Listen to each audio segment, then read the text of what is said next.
Alright, hello, welcome. This is what I talked about last time in the fucking Barbie Oppenheimer Spoilercast, if you listen to it. Me and Riven played Final Fantasy XVI. They didn't allow me into that podcast because I would have been too strong. I think it's because you hadn't seen Oppenheimer by the time we watched it. I think I saw it the night you recorded. Yeah, and then because, like, Andrew said he didn't know when he was going to be available next, so I'm like, alright, let's just go ahead and do it, I guess. You were simply afraid of my power. Yeah, we were very afraid of your power. We didn't know what you would do. I would summon an Eikon and stop the trendy tests. Which icon would stop the atomic bomb? Odin would slash it in half. Unfortunately, that would split the atom. Yeah, that would split the atom. You're correct. Shiva could freeze it. Mm-hmm. With using that ability of hers. Ifrit would punch it and that would just go poorly. Titan could throw it? Yeah. And, like, go hit, like, I don't know, Russia or something? Phoenix could kill itself on it. Yeah. Its main ability. Garuda's not doing jack shit to that atomic bomb. No. Yeah, Garuda versus the atomic bomb is literally coughing baby versus hydrogen bomb. Oh, no. But we played a 16. We did. We played Final Fantasy XVI. It's probably my most anticipated game this year. I don't know about you. I'm very excited for Armored Core 6 coming out soonish. Yeah. Then you also got the Bearfucker game. I do. I'm playing that right now. Are you really playing it right now while it's, we're recording? Okay. No, it's on my downstairs PC, so as soon as it's done, I'm scrambling down there to watch the gay bear sex. Yeah, you gotta watch that gay bear sex. Mm-hmm. But, yeah, Final Fantasy 16, I think we're both excited for it. We're both fans of Final Fantasy 14. Yes. And this is the team making the next big Final Fantasy. I was labeling all my streams when I streamed it Yoshi P's Wild Ride. True, yeah. He did mainly produce it, though. He wasn't the main director, yes. right? Yeah, yes, but also, like, producers in Japan do a lot more than producers elsewhere. What? He's not like a Randy Pitchford? Don't compare Yoshi P to Randy Pitchford. What? But clearly Randy Pitchford is the what we established producers to be, right? Yeah, they just leave their barely legal porn in the medieval times. Yeah. Cover the game in grease. Yeah. Anyway, yeah, Final Fantasy 16 came out. We were both really excited for it. How long after the game coming out did you beat it? I beat it within the span of about a week. Mm-hmm. I took vacation time to play this game. That helps. So I dumped 70 hours in the span of a week. Yeah, it wasn't as intense as last year when I dumped 110 hours into Xenoblade 3 in the span of like a week and a half. Jesus Christ. Yeah, that was going fucking hard. But yeah, and you obviously like took a little longer. Like I think you beat it like a month after the game came out. Yes, and then just today I finished the side quests in the third act. Good, yeah, we'll be sure to talk about those. Yes. And shout out to Final Fantasy 16 having a timeline that I can pull up and go mission by mission to make sure we're on track. It's just like 13 Sentinels. Yeah, I guess, but 13 Sentinels, that's like super non-linear and you're having to piece stuff together in your head. Plus there's not a pedophile, I think. Well, that priest. Yeah, there was some weird pedo vibes from that guy from the Iron Kingdom. According to Namco Bandai, it's up to interpretation.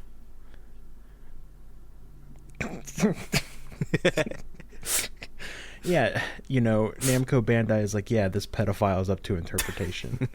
Why do they keep saying we're talking about Char.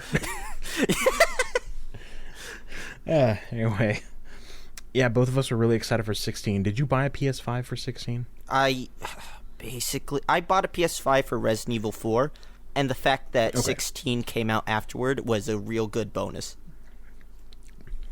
I've been playing so much on my PS5. I decided I was going to get a PS5 when I saw the 16 trailer. I'm like, oh, I want to play the next mainline Final Fantasy game. And it's also, it's nice having a PS5. It runs games really nicely. It run my video game. Things load fast, which is great. I've been playing through Death Stranding. That game runs like shit on my PC, where I have horrible stuttering. I boot up my PS5 and it runs good, and I'm happy. Yeah, you don't have to deal with the scourge that is PC gaming. I'm fine with PC gaming. It does what I want, especially with stuff like Baldur's Gate 3 and whatever. But that's a game that's really designed for PC. Sometimes I just want a box that runs the game. Yeah, you can just hit go and, the game's going. Yeah. That's pretty nice. Which, PS5 does a great job with this game. Loading is super fast. It is pretty fast. Like, not Spider-Man fast, because Jesus Christ, that game. But Insomniac is also a bunch of weird technical wizards. Yes. So no one should compare themselves to them. It's like comparing yourselves to the Tears of the King. Yeah. With all the insane shit that goes on in that game. But yeah, 16, we played it, came out. I really liked Final Fantasy XVI. What did you think of it? Yeah.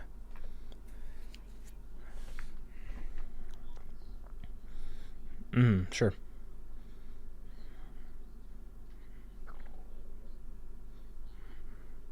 Yeah. But outside of that, I did really enjoy my experience with it. I spent $100 on it, and I don't regret that because there was cool stuff that came with it. You spent $100? Wait, what collector's edition? Oh, that one. Okay, I bought it digitally off the Japanese PlayStation Store to play it sooner. Yeah. Yeah, that makes sense. So I did that, and then I got my Ultimate Edition soundtrack today. Ooh. Which I originally had to pre-order it on Amazon. Then Amazon, the day it was supposed to deliver, was like, we're out of stock and we can't deliver this to you. Yeah, they low-tier god yourself. Shout out to CD Japan that had them in stock, though. It's a very nice set. Has 8 CDs, has a big book full of, like, the lyrics to all of the songs and a message from the developers and stuff. For some reason, it comes with a CD to Just Dragula.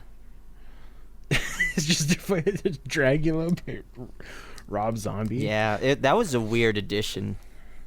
Yeah, that was bizarre. Like, I'm glad they licensed it. Like, yeah, 16 is really good. I think it's tied with Xenoblade 3 Future Redeemed for my game of the year. Which, I mean, that game, like,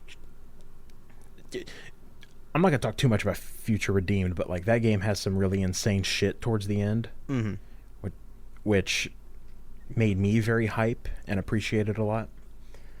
But yeah, 16 is like super solid, and like you said, I think that there is some stuff, like some wants that I have, but overall, like, I think the package is really good, and it's definitely in the upper echelon of Final Fantasy games that I've played. It definitely achieved what it wanted to do.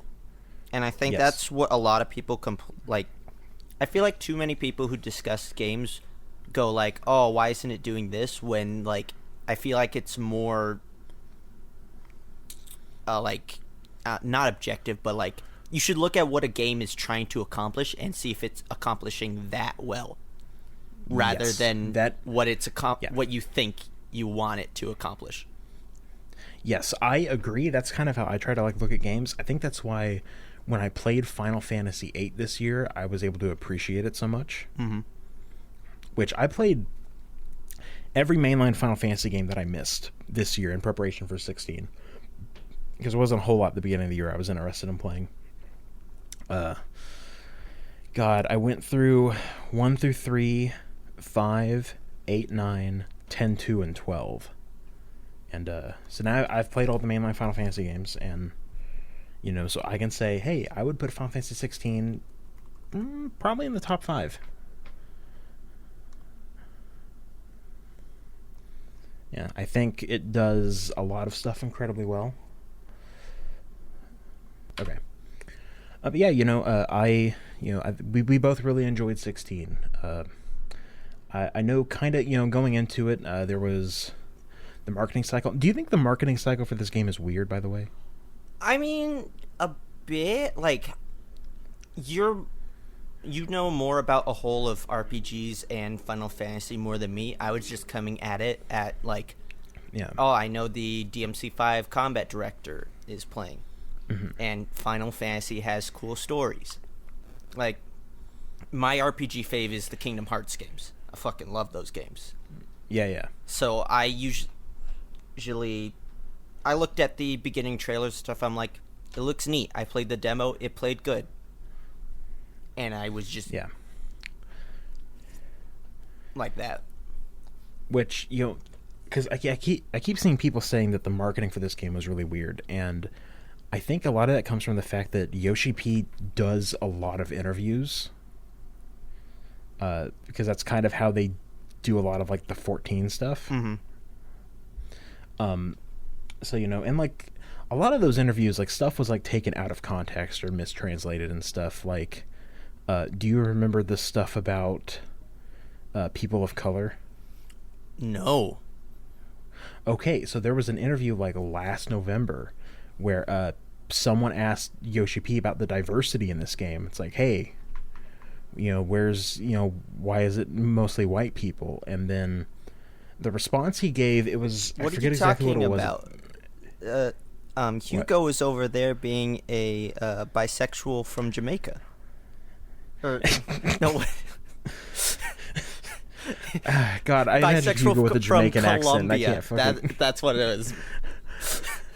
I imagine Hugo with a Jamaican accent and started to lose my mind. I can't wait to talk about him. Me too. Might be.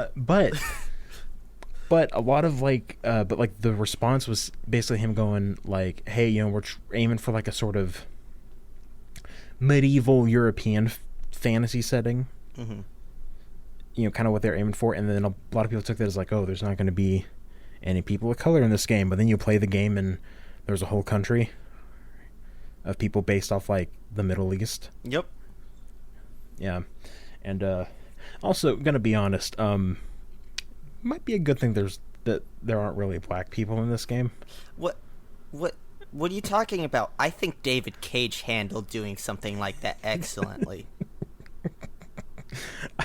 I don't want to see this story through the lens of David Cage. The bearers are actually robots. The bearers, the fucking Sid's Outlaws, I think is what they're all called. Yeah. Their slogan becomes "We have a dream," and it's like, no. Hey, why did the doing? crystal you stabbed turn into a big fist?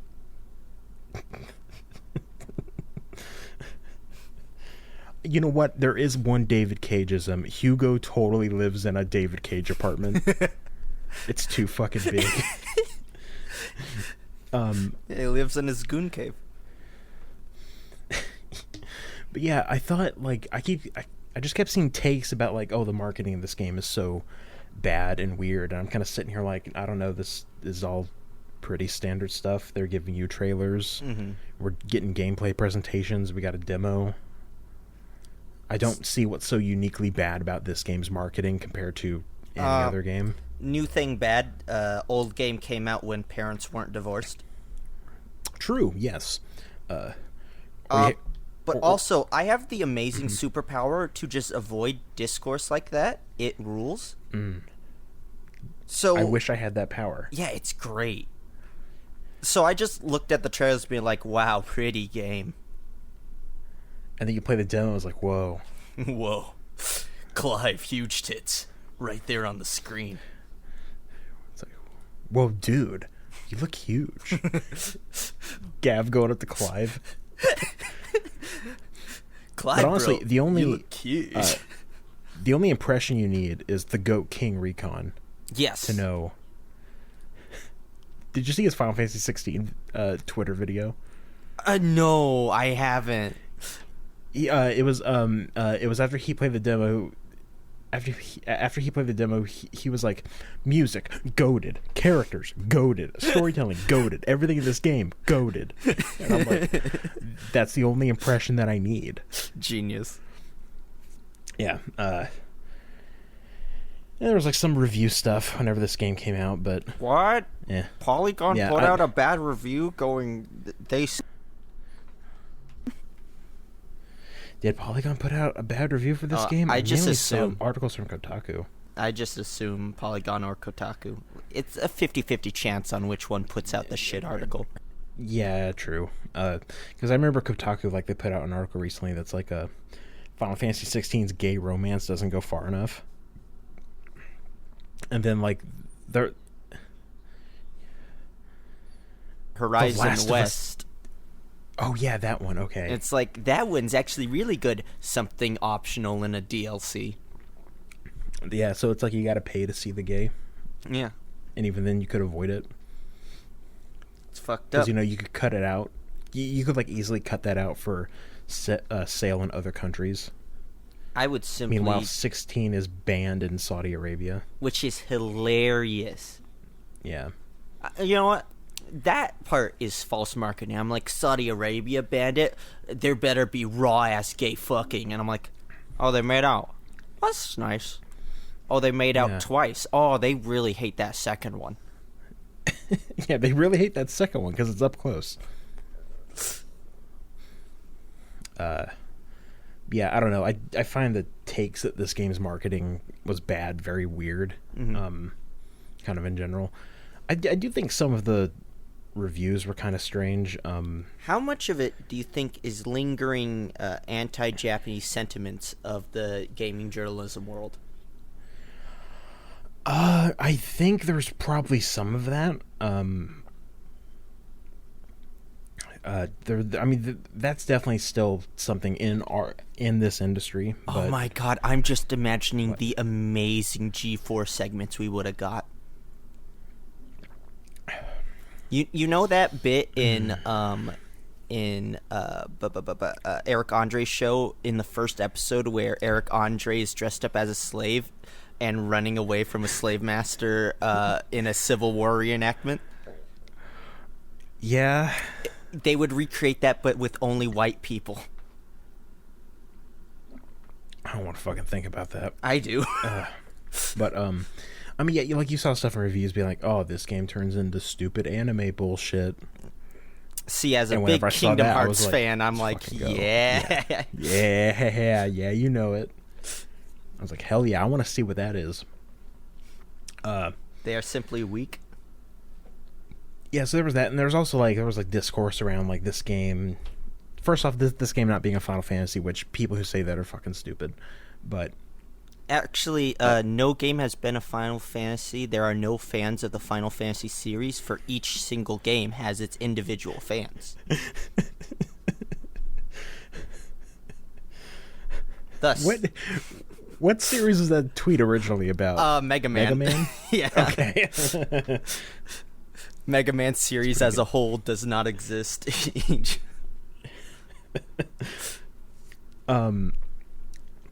I do know some of the stuff though was about the game's RPG elements. That is something I want to talk about how wishy-washy the game wants to be, because going in from like an RPG side, it has really weak RPG elements, and then going in from like the character action side, it has weaker character action elements. So I kind of wish it would lean one way or another stronger. It's in a midpoint that it's like lukewarm, and I'm like, this is fine. I think I would wish it to swing harder in one direction either way. Sure, yeah, I totally get that. The RPG elements didn't really, bother me, like how light they are, because, it's stuff like how you have 6 pieces of equipment. It's a sword, a belt, wristband, and then 3 accessories. I wish and also like your levels and the stuff. sword, belt, and wristband also had like you could like meld accessory bullshit onto them. Okay, yeah, Like I get that. make because the sword, belt, and wrist is just raw numbers that don't meaningfully change anything except for how fast do guy die or how quickly do your dick get kicked in. Yeah. Yeah, I know, because one of the things I kept seeing people say is that they wish the game had elemental weaknesses and resistances, and That wouldn't work. yeah, No. the only thing I could think about is DMC Devil May Cry with No. the angel and devil weapons. I'm like, no, you don't want that. I could see. I don't think that would be good. I could see like special bonus effects of hitting the correct element. Of like, Yeah, you can blast I can an see enemy's that. ass out with the correct element. Yeah, it's like maybe it does like a little more like stagger damage or something. Or like just make it visually way more interesting of like, oh, did you hit the bomb with frost damage? It looks diffused now. Yeah, yes, something like that would have probably benefited the game. Yeah, because like you said, the RPG elements, they are a little on the weaker side. I didn't really mind that too much though. I'm not one of those people that's like, well, this game doesn't have RPG elements, so I'm automatically just going to write it off. Yeah, no, that's Like- silly. Yeah. And then on the flip side, the character action stuff, yeah, that is a little probably on the weaker side. I don't mind it though. I'm not a character action fiend. Like I like Devil May Cry, See, but I don't if- mind that stuff being weaker. If I was developing, I would simply broken into Capcom HQ, stolen all of Dante's code, and just jammed that shit right in there. And then act like sweary when it's like, I've never heard of Devil May Cry. I don't know what you're talking about. How do you feel about the abilities being on cooldowns? I grew to terms with it. I didn't hate it at all. It's Same, yeah. it's Because fine. I know people are like, well, the cooldowns, they encourage you to just not use them and wait and then dump them all whenever they're staggered or whatever. But, I mean, I didn't really do that because I wanted to use them. I did talk with someone, and he mentioned that it could have worked, like, instead of them being on cooldowns, you had, like a magic meter. I think then kinda a work that actual in. meter you spend would have worked better. Yeah, I think that would have probably been pretty interesting to manage that, and you can like have accessories that increase your MP regen, or something like that. Or if you get later in like if you upgrade your magic and stuff, you could have like a shit ton of meter to work with. That would have made the final boss more hilarious if like I invested in all the ultimate skills. I'm unloading now.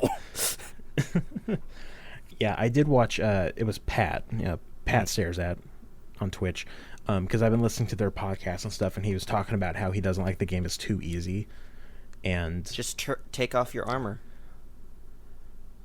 I mean, true, you could do that. But and like he kept mentioning how like the only abilities he had set are the really big abilities you get from each icon that have a super long cooldown. And then when the enemy's staggered, he would just pop all of them at once. I had about And 3 of those and then 3 utility ones.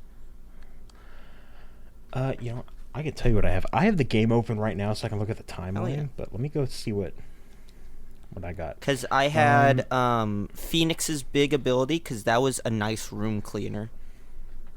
Sure. Bahamut's big ability, because duh. And then I managed, when I was finishing side quests up today, I put on Odin's mega ability, because that built up the Zangetsu meter a lot. Yeah, I kind of I didn't use Odin all that much. Really? Yeah, I'm like, yeah, this is really good for like taking out groups of enemies, but Oh, what are you talking I don't about? know. Level 5 absolutely melts health bars. Yeah, and so that is one of the things I really like about this game. I like that all of the icons have this cool synergy that you can kind of like do with each other. So my final ability list. This is my final loadout. Mm-hmm. The icons I had were Phoenix, Garuda, and Shiva. Oh, And then, you actually use Shiva. Interesting. Yes, the fact that her dodge can freeze the final boss That's funny. and any boss is great. On Phoenix, I had Heat Wave for countering projectiles and Lightning Rod. Then on Garuda, I had Wicked Wheel and Upheaval, because when you do Wicked Wheel, puts you in the air, it puts you at the perfect height to do an Upheaval ground pound. Mm-hmm.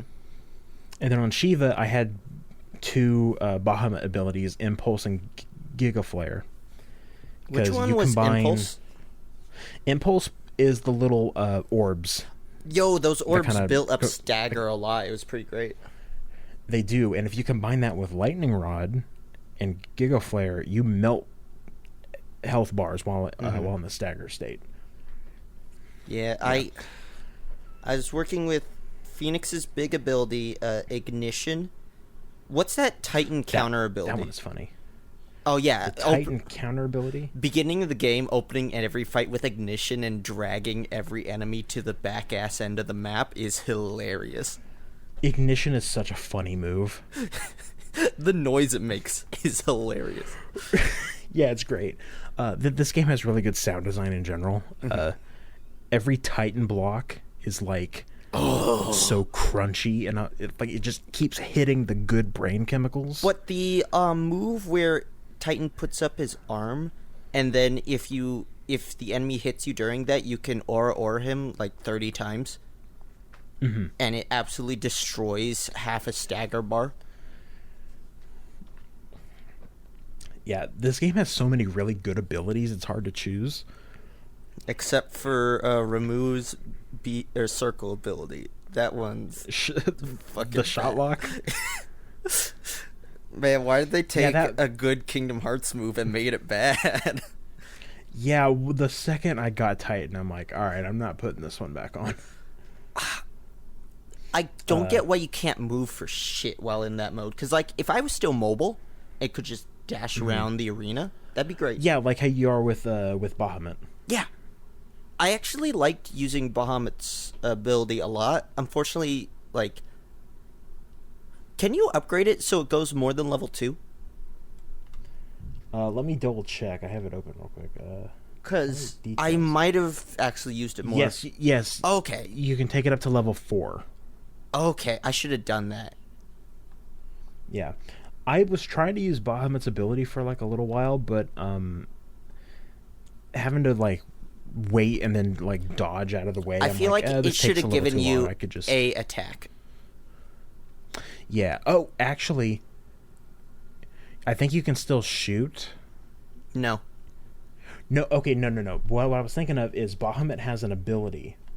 What's it called? It's called Satellite. That will still allow you to shoot while charging Bahamut. That's right. Okay. But yeah, like we're talking about, this game has a lot of moves, and all of them feel like they have really cool synergy with each other. Yeah, no, you can you could basically combine any amount of moves, and it probably won't be optimal, but they'll work. They'll get the job done. Yeah, like I was in a Discord talking with people in a FF16 discussion thread before one of the mods deleted it. Which the reason why one of the mods deleted it is because he didn't actually play the game. He watched someone stream the last 20%, and every time he went in there trying to bitch about the game, people were like, "You didn't actually play it, dude." But anyway, when I was in there, I was talking with people, and it's like, "Oh, I don't really have much of a use for this move." And then someone else would be like, "Oh, that move, I really like that move. This is how I'm using it in my setup." That's and I'd be cool. like, "Oh, okay." And that would give me an idea on how I could maybe incorporate it into mine or how I could use it. It was cool. Like, every ability feels like it has some kind of use for it. Yeah. Except for, I feel like I didn't touch Ramu's moves except for Lightning Rod. Ramu has that big lightning ability, which is kind of cool. Yeah. I used that once or twice. What else does Remove have? Pile Drive? Oh yeah, that's an AoE move. And what is it? Lightning Rod? Yeah, that one. Then there's Thunderstorm, which... Oh, Thunderstorm is funny. That move can, like... the wind-up to that can juggle enemies in the air. Which is pretty cool. Yeah, the gameplay I thought was pretty solid. The other thing I thought was solid were this game's bosses. Yes, bosses are the highlights of this game. Yes, it's something that I don't know how you feel about it, but when I played DMC5, I didn't really like fighting most of the non-human bosses. Oh no, cringe. I thought some of them were kind of cumbersome. I mean, because I feel like if you only had humanoid bosses the entire DMC, you would like form the same strategy. Mm-hmm. I think they are good shakeups. Yeah, I agree. The thing is, though, is that I think the non-human bosses could have maybe been designed a little better. See, I'm remembering them, and I'm remembering the freak chicken lady and how funny that boss was. I'm like, no. Oh my god, yeah, okay, yeah, that boss was pretty funny. But, like, I play this game, and I'm like, I liked every single boss in this game, which is kind of rare for an action game for me. Mm-hmm. Except, maybe, I guess, when you fight a dragon, and, it hits you twice and you die. Yeah, that one super boss. Which, weird to call a super boss, I don't think it really is. Mm-hmm. I mean, if you fight it right away, it's basically a super boss. Yeah, which I did. I died like 3 times to it. How do you feel about this game being kind of easy? You know what? Final Fantasy is trying to hit a broader market. That's fine. It should have had a difficulty selector. Like, Final Fantasy mode should have been there from the start. Yeah, I do get them wanting to make Final Fantasy mode a New Game Plus exclusive mode, which I'm going to go through that at some point. When there's a whole lot of new releases this year. Mm-hmm. Eventually. One of these days in 13 years. Yeah.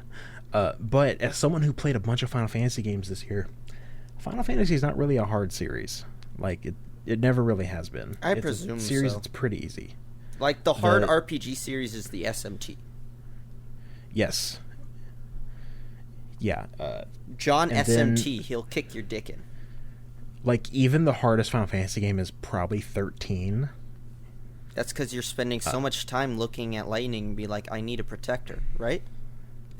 Yes, that is the exact thing. And it's hard to concentrate when you're horny. You're thinking of coffee and ways to brew it. You're not focused. Shut the fuck up. I don't want to think about that. What? Anyway. Just normal coffee talk. Yeah, I don't mind if a game is easy if it's satisfying to play. Mm-hmm. Which, like, that is what 16 is. 16, oh, yeah. I never hated playing this game. You hit the button and you go, oh. And that's like all the great sound design. Yeah. And because I like it when I can take a game and break it over my knee. Hey, have you heard of Kingdom Hearts? I have heard of Kingdom Hearts. I don't like Disney, though. That's the biggest hurdle. But to give an example, earlier this year I played a game called The Caligula Effect Overdose. That game is easy and it fucking is not satisfying at all. That game sucks. Yeah, I played like 2 hours of the first game and I was like, yeah, is this a Vita game? Do all Vita RPGs feel like this? Because yes, kind of, actually. Did you ever touch Death End Request? I did not. Did you ever touch Conception 2? I touched that one. What? Why is there just a genre of PS Vita tier RPG? Yeah, they have their own charm to them. They do. I kind of suggest.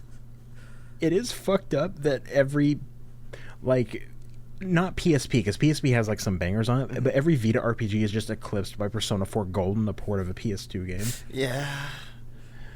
That's because that plays like a real video game. It does, but fucking the Caligula Effect. So to go back to that real quick, that game is like, it will introduce mechanics like, oh man, you can break these charging enemies and do this and that, and like it has all these mechanics, but it's also like you can just hit auto battle and that's faster. You'll be fine. Don't worry about it. Yeah, I think I beat the first boss and I was like, that was... Yeah. So what else is on my Steam library? I've heard the second game is miles better. Okay. Like, especially when it comes to writing, so I'm gonna check that out at some point, because like that game looks fine. Yeah. I want to look at it, but that's an example of a game that's easy and that's not satisfying to play and just is just like frustrating. We're 16, like, yeah, the game's easy, but I'm having so much fun and serotonin shooting in my brain. Yeah. As I'm fucking beating up enemies. I think it does peak with the bosses, because oftentimes I'll go through an arena, I'll be like, alright, let me pop this, pop this, pop this. I cleared that. That was pretty good. Where, like, the bosses and the major mobs were the more fun parts for me. I didn't particularly care for just tiny baby enemy. Yeah, same. Yeah, trying to think of what other gameplay stuff. We did talk about the boss fights. The Eikon fights are really good too. Yes, that was hype. They had too much health. I'm gonna be real. Both sides had too much health. Okay, yeah, I can kind of see that. I feel like it should have been more brutal. Of like every hit takes a chunk out, going both sides, and you get 5 heals anyway, so it's not like you would technically have way more health than the boss, but it would have felt better if just like, oh no, you're melting like immediately for every hit you take. Yeah, but like the fights themselves are really fun. I had to like turn off the game after I finished the Titan fight. Oh, that was fucking great. It was like so good. I will say, I think it is a little disappointing that Odin doesn't get a real fight. Yeah. But I do think them making Barnabas just like a tough as hell boss fight. Hello, Mythos. I'm here to kick your ass. Mythos. Why does Waloed have the weirdest fucking accent? What accent is that? It's like a weird European accent. Yeah, I think it's like northern Eastern Europe. Yeah, it's like going for the like Welsh-ish kind of. Yeah, definitely. I can see that. Yeah. Just Mythos. Don't you know our true god? He's pretty cool, so you should die. It was funny listening to Barnabas because I'm like, every now and then I hear a bit of Malos from Xenoblade 2. My God, just a little bit. Just a little bit. He's warming in there. Yeah. I do want to... We were talking about the Titan fight. Yeah. I want to say, before that Titan fight happens, the funniest cutscene in the world of Hugo slamming his metal hands into the table that they gave him, because at this point in the story, Clive cut off Hugo's hands in a fight. Yeah. And I'm just like, Barnabas, why'd you give him hands he can't use just for him to cry and mope? I mean, I guess that's to push him over the edge, right? Yes, but, like, you think Hugo would realize these are metal hands I can't use, and, like, he has a servant give him food? And everything? Yeah, it's fucked up. Also, right after that scene, right before you fight Titan, him imagining Clive cucking him. It's really funny, yeah. Because it's Ifrit that turns into Clive, and I'm like, oh, this man is so gone. Yeah. It's... Man.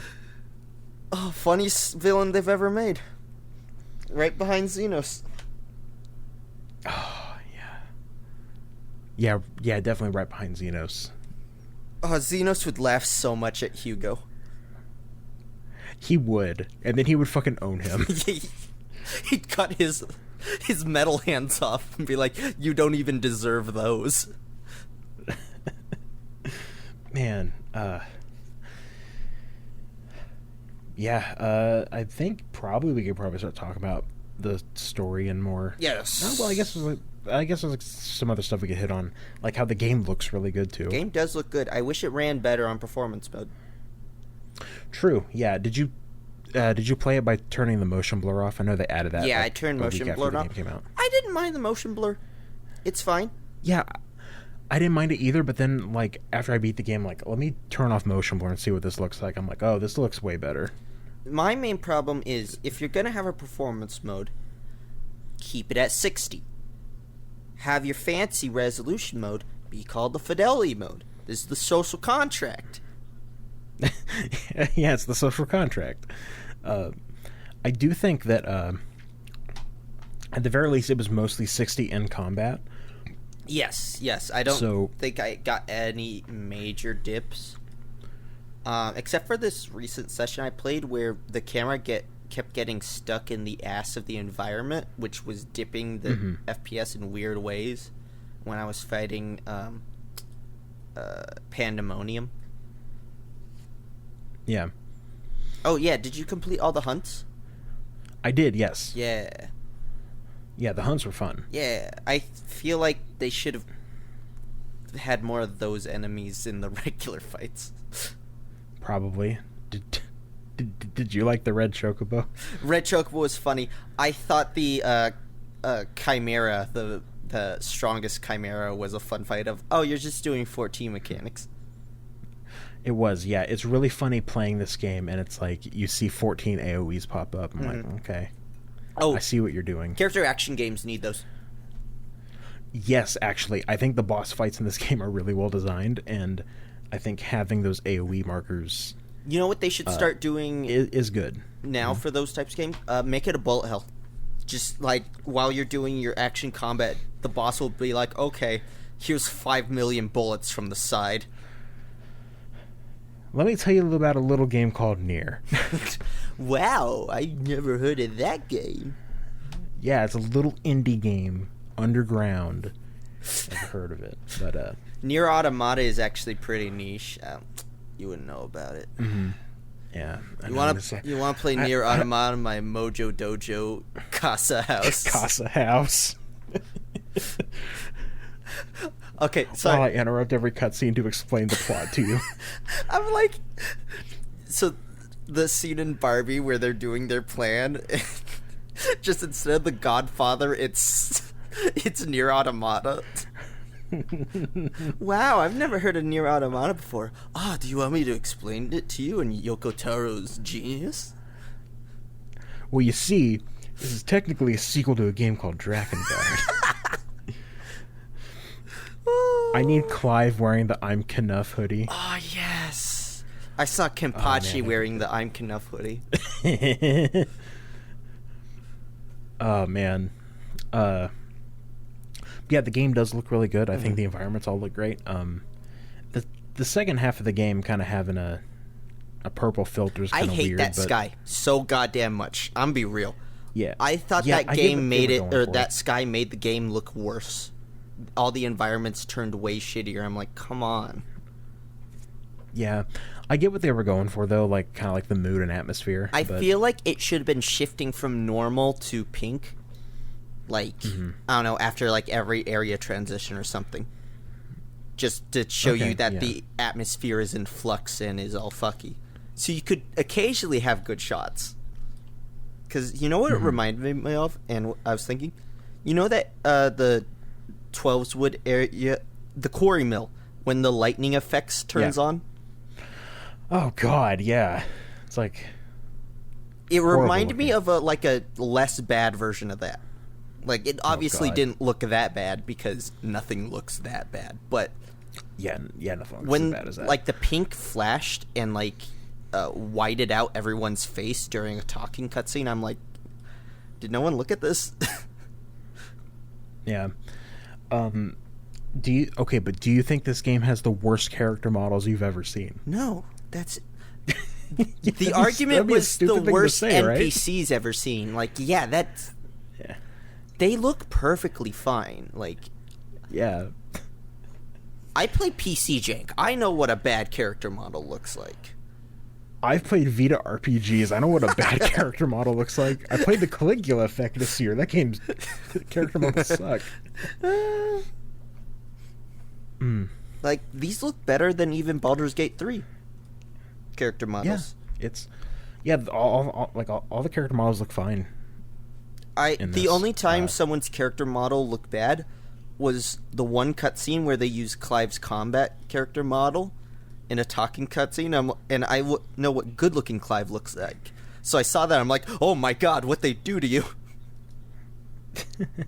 My boy. I don't remember that one. It happens a couple times where they forget to swap in. I believe where I saw it was where you fight some of the soldiers in their training barracks and such. And you just kick their asses because they're like, oh, who are you? You think you're tough? You think you're bad enough, dude, to save the twins? Dude, I love that side quest where you're where where the dame is. I forget that area. Moore, I think. Oh no, it's god damn it. What is it called? Sambrek. Sambrek, yeah. But you're there and you're talking to the two guards and you're like, what? You think you're hot shit? Let's see you fight us. I mean, you're fucking air comboing them. Yeah. That's the quest. And all that stuff, and it ends like a Yakuza side quest where they're kind of like huddled over, like, oh yeah, you're pretty good. Did you not see me use Ramu? Like, fucking shoot lightning everywhere. That quest bothers me because non-bearers shouldn't be able to use magic, and then you come in and start blasting. Shouldn't they be concerned at all? Isn't that pre-time skip where he has the mark on his face? No, that's post-time skip. It is? Yeah. Oh. Yeah. Wait. It's... No, he still has a mark on his face. Never mind. Yeah. Okay. Yeah. All right. But even then, the game totally operates on, like, Yakuza side quest rules. Which, hey, you know what? Good transition. Yeah. The side quests in the game, what did you think of them? I thought they were fine. Same here. I'll be honest, a little disappointed, but I completed them. I thought there were some neat stories. There was the funny one where you help the rich dude and his kid, and they're like, yes, come help me. I'm in danger from my doggy. He's gonna eat me. And you kill the dog, and the kid's like, what the fuck? He was supposed to kill you, you asshole. You fucking asshole. Ah, jeez. Ah, fuck. Dad. Dad, they killed my dog. And then he's screaming, "You're screen." We're gonna get a bigger dog that's even meaner. Just smash cut to, oh, our hubris. They die. Yeah, that one's pretty funny. And then the side quest right next to it of the little girl going, slaves are so silly when they sleep completely still, made of stone. Get up, you're the third one this week. Clive yells at her. They're humans. Whoa. Yeah, that was pretty funny. Those two might be my favorite. Because they're... Maybe? I love that final Torgal side quest. That one's good. I like those a lot. Yeah, I played all those cleanup ones. I liked Gav's a lot, where he's just sad. Gav, what a bro. I love Gav. He's the best. He is. I'm sorry, Jill. Clive and Gav have to make out. I'm sorry. There's nothing you can do about it, Jill. Especially since you don't have Shiva anymore.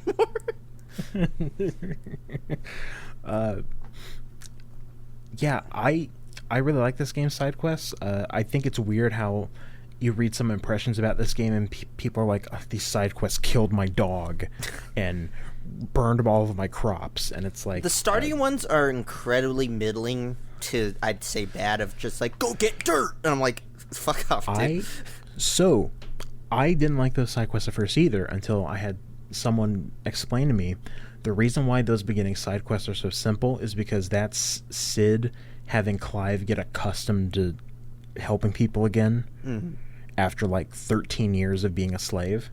See, that makes sense. Unfortunately, me, video game player, would like something more involved. Sure. I get that, and you can reason that That's out, fair. but I'm like, it's still stinky. Yeah. Yeah, like I said, I think all the complaints about the side quests are really weird, because I think these are just like RPG side quests. Like, I don't know, maybe because anytime I play an RPG, I eat all of the eggs. I like... Because, I fucking love eggs. I also like the side quest of, who's the... Quentin? Or is it Quentin? Yes, Quentin, the guy from Lost Wing? Yes. His side quest of him building up a town literally just to slaughter this one dickhead.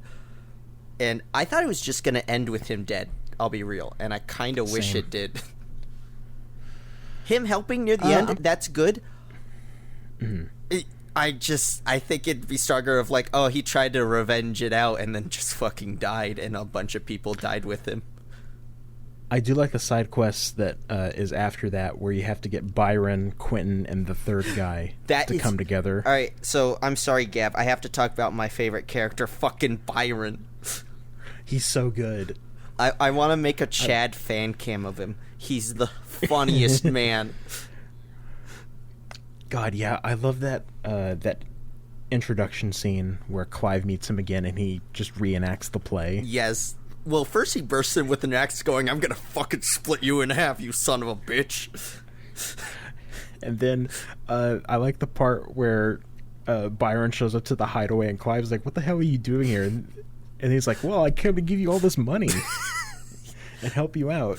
No, the best part is when he starts shit in Dalmekia and then just grabs the food and dashes it behind the bartending counter. He's like, you got this, Clive, I'm gonna have this delicious chicken. Yum, yum, yum. Yeah, and like people spun the camera around in that combat encounter and he is just back there eating food. Yes! Yes! It's so good.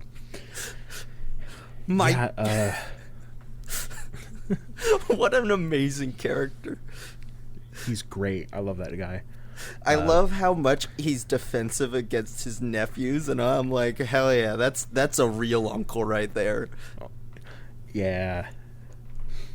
Then there's because like I really liked all the side quests. Like I liked most of them, even if they have like kind of simplistic objectives. I do think I'm saying they could have done better. The cast. Yeah. Have more involved things happen. I don't know. I'm not the game dev. I'm Sure. just saying side quests 6 out of 10, good ones and bad ones. Yeah, I totally get that. Like I said, when I play an RPG, I eat all of the eggs. So I was like, yeah, this is... Yeah, you play those fucking... Like, what I'm used to. Mega Tales of Azure or whatever games. Yeah, the fucking Trails games. Trails games, that's what they are, not Tales. I got a new one sitting right over there. Oh, I'm excited to play it. You're ready to eat those eggs? That one doesn't have as much egg eating, because it's a weird epilogue game. Okay. Omelets, then. That one instead has like a gachapon system where you can get side stories from it. Okay, so I don't like RPGs anymore. Don't worry, it's not with real money, and you get them all really fast. Yeah, but why would you dole out side quests like that? I'm just saying that's psychotic. Okay, it's not. It isn't they aren't side quests. They are side stories. So it's like, hey, here's the pretty involved, like 1 to 2 hour side story before the game takes place. That's so bizarre, though. Like to dole it out via gachapon, just have a menu. Yeah, because like you get the currency for the gachapon thing from going through the main story. Like, No, through the dungeon that's there. It's a kind of like a randomized dungeon that has like bosses at certain points. And every boss you beat, you get a thing. It sounds weird. It sounds weirder than it is. Like, it actually works pretty well. I'm sure it does, but I won't not call you a freak. Sure. But anyway, I really like the side quests. I think it fleshes out the cast really well, and I would say this is probably one of my favorite Final Fantasy casts. More than 10? Like, not more than 10. I love 10. 10's biggest soldier. But I did not expect to like Karen or Blackthorn, the two shopkeepers. Yes, they were cool. Also, Goose. Goots. I fucking love Goots. Goose? What a lad. Why does he talk like that? Oh, Non's gonna kick my ass. I really like the side quest involving him and Karen too, where you find out that like his parents just abandoned him, and then Karen decided to take him in. Mm-hmm. Also, the part of the side quest where she rips the eye out of that dude, and it's like, holy shit! It's like, damn. She's just like my mom. Don't worry about it. Would Karen also try to steal money from a swinger couple? Yes. Yeah, I did find it funny that every Blackthorn side quest is like, oh, he's having a midlife crisis because he saw a cool thing. He's just like me. He's just like me, for real. Oh, I saw a new snack box. I'm gonna die. Yeah, I especially liked all the in-game side quests that you just went through today. Yeah, no, they cleared up stories very nicely. Yes. I like the one you do for Vivian Ninetales, where you go to try to get like a history book. Yeah, that one was. I wish that faction with the executors. Yeah. I wish that faction was involved more because they seem important, and then just are only there. Yeah, they're only like there for that side quest. They're like, we're secret knowledge police. I'm like, I'm sorry, you exist. And then Hippocrates is just like, well, they're very secret, so they keep themselves secret. I'm like, okay. All right, whatever. Yeah. What did you think of the side quest that was basically a Yakuza side quest where you help the three kids put together a scale? That was fun. I like it coming back later, like, where's the gear that you left there? Yeah, I like how the kids are shit-talking Clive as he walks away. I'm like, man, this is a Yakuza side quest. Should have more of those. Those were the fun ones.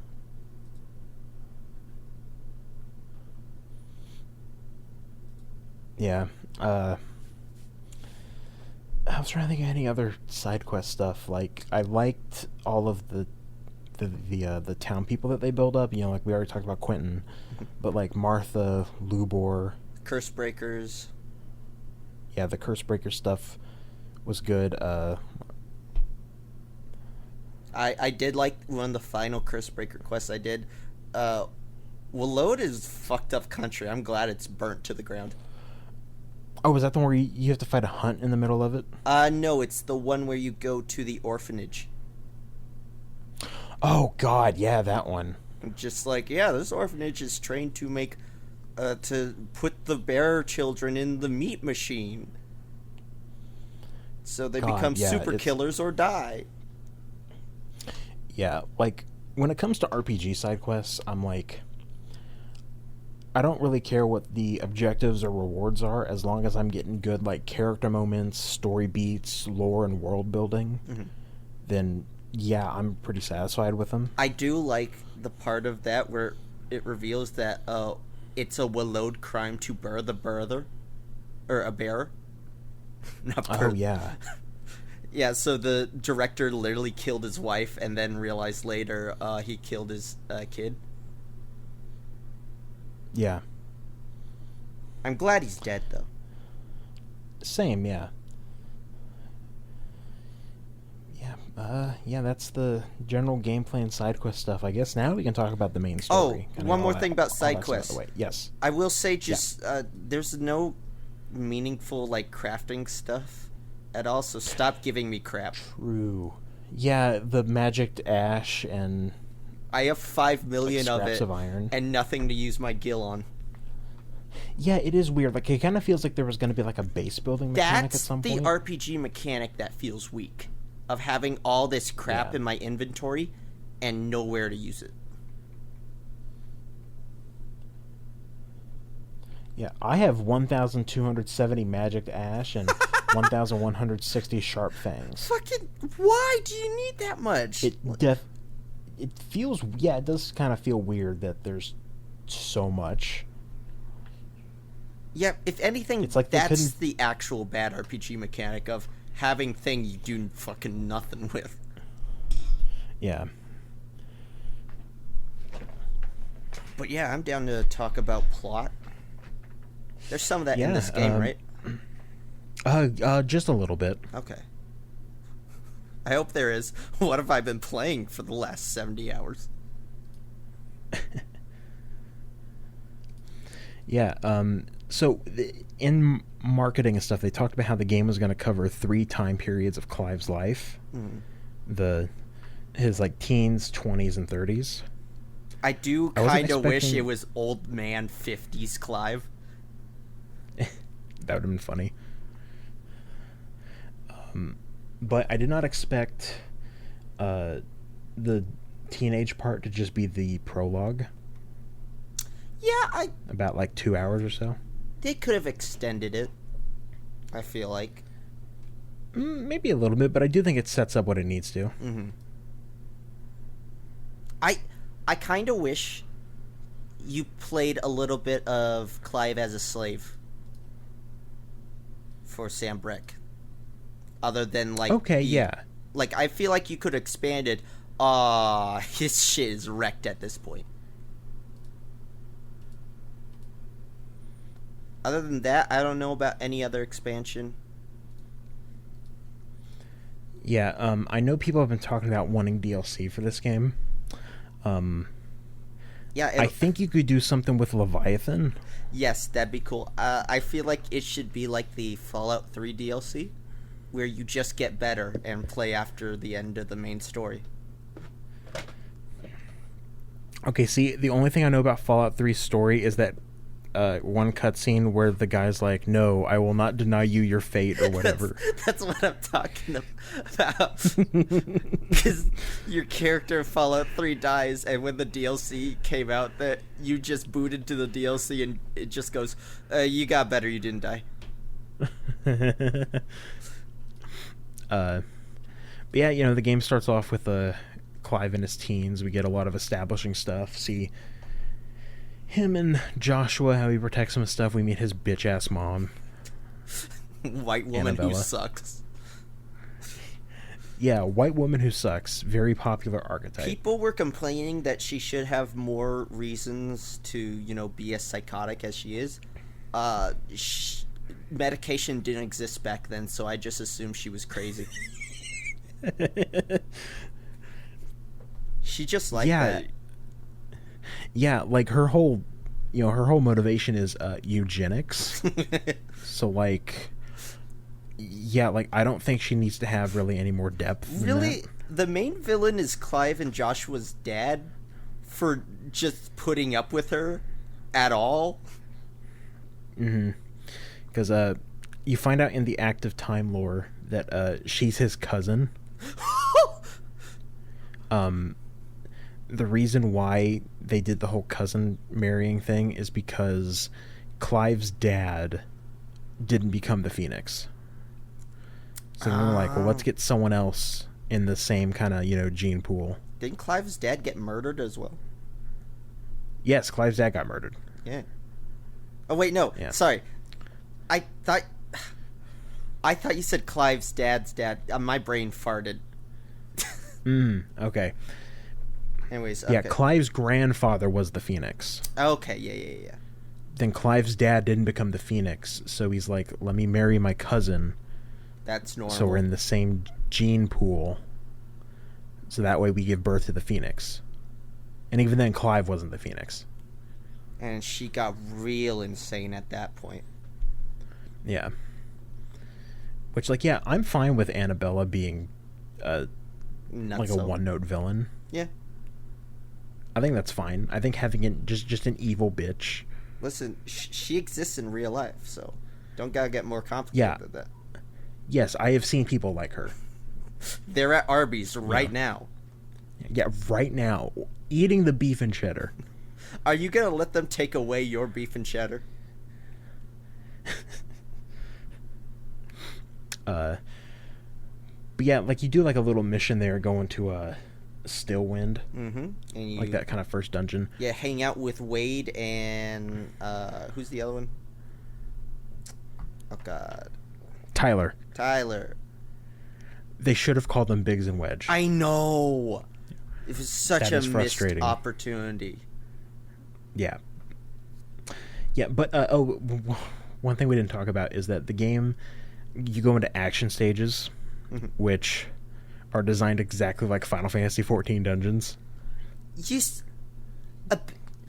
They're designed like linear action stages. I think directly comparing it to 14 is a bit reductive, because they also remind me of DMC stages or Bayonetta stages. Yeah. Like, sure, yeah. They're linear dungeons.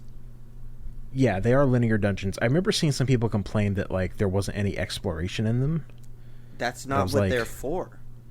Yeah, that's not what they're for. Like, they're just linear combat stages, like in other character action games. Like you said, like Devil May Cry. This type of thing is the type of shit of like, why is it doing what I want to do? Because it's not. It's doing what it's doing. Play the game, jackass. Yeah.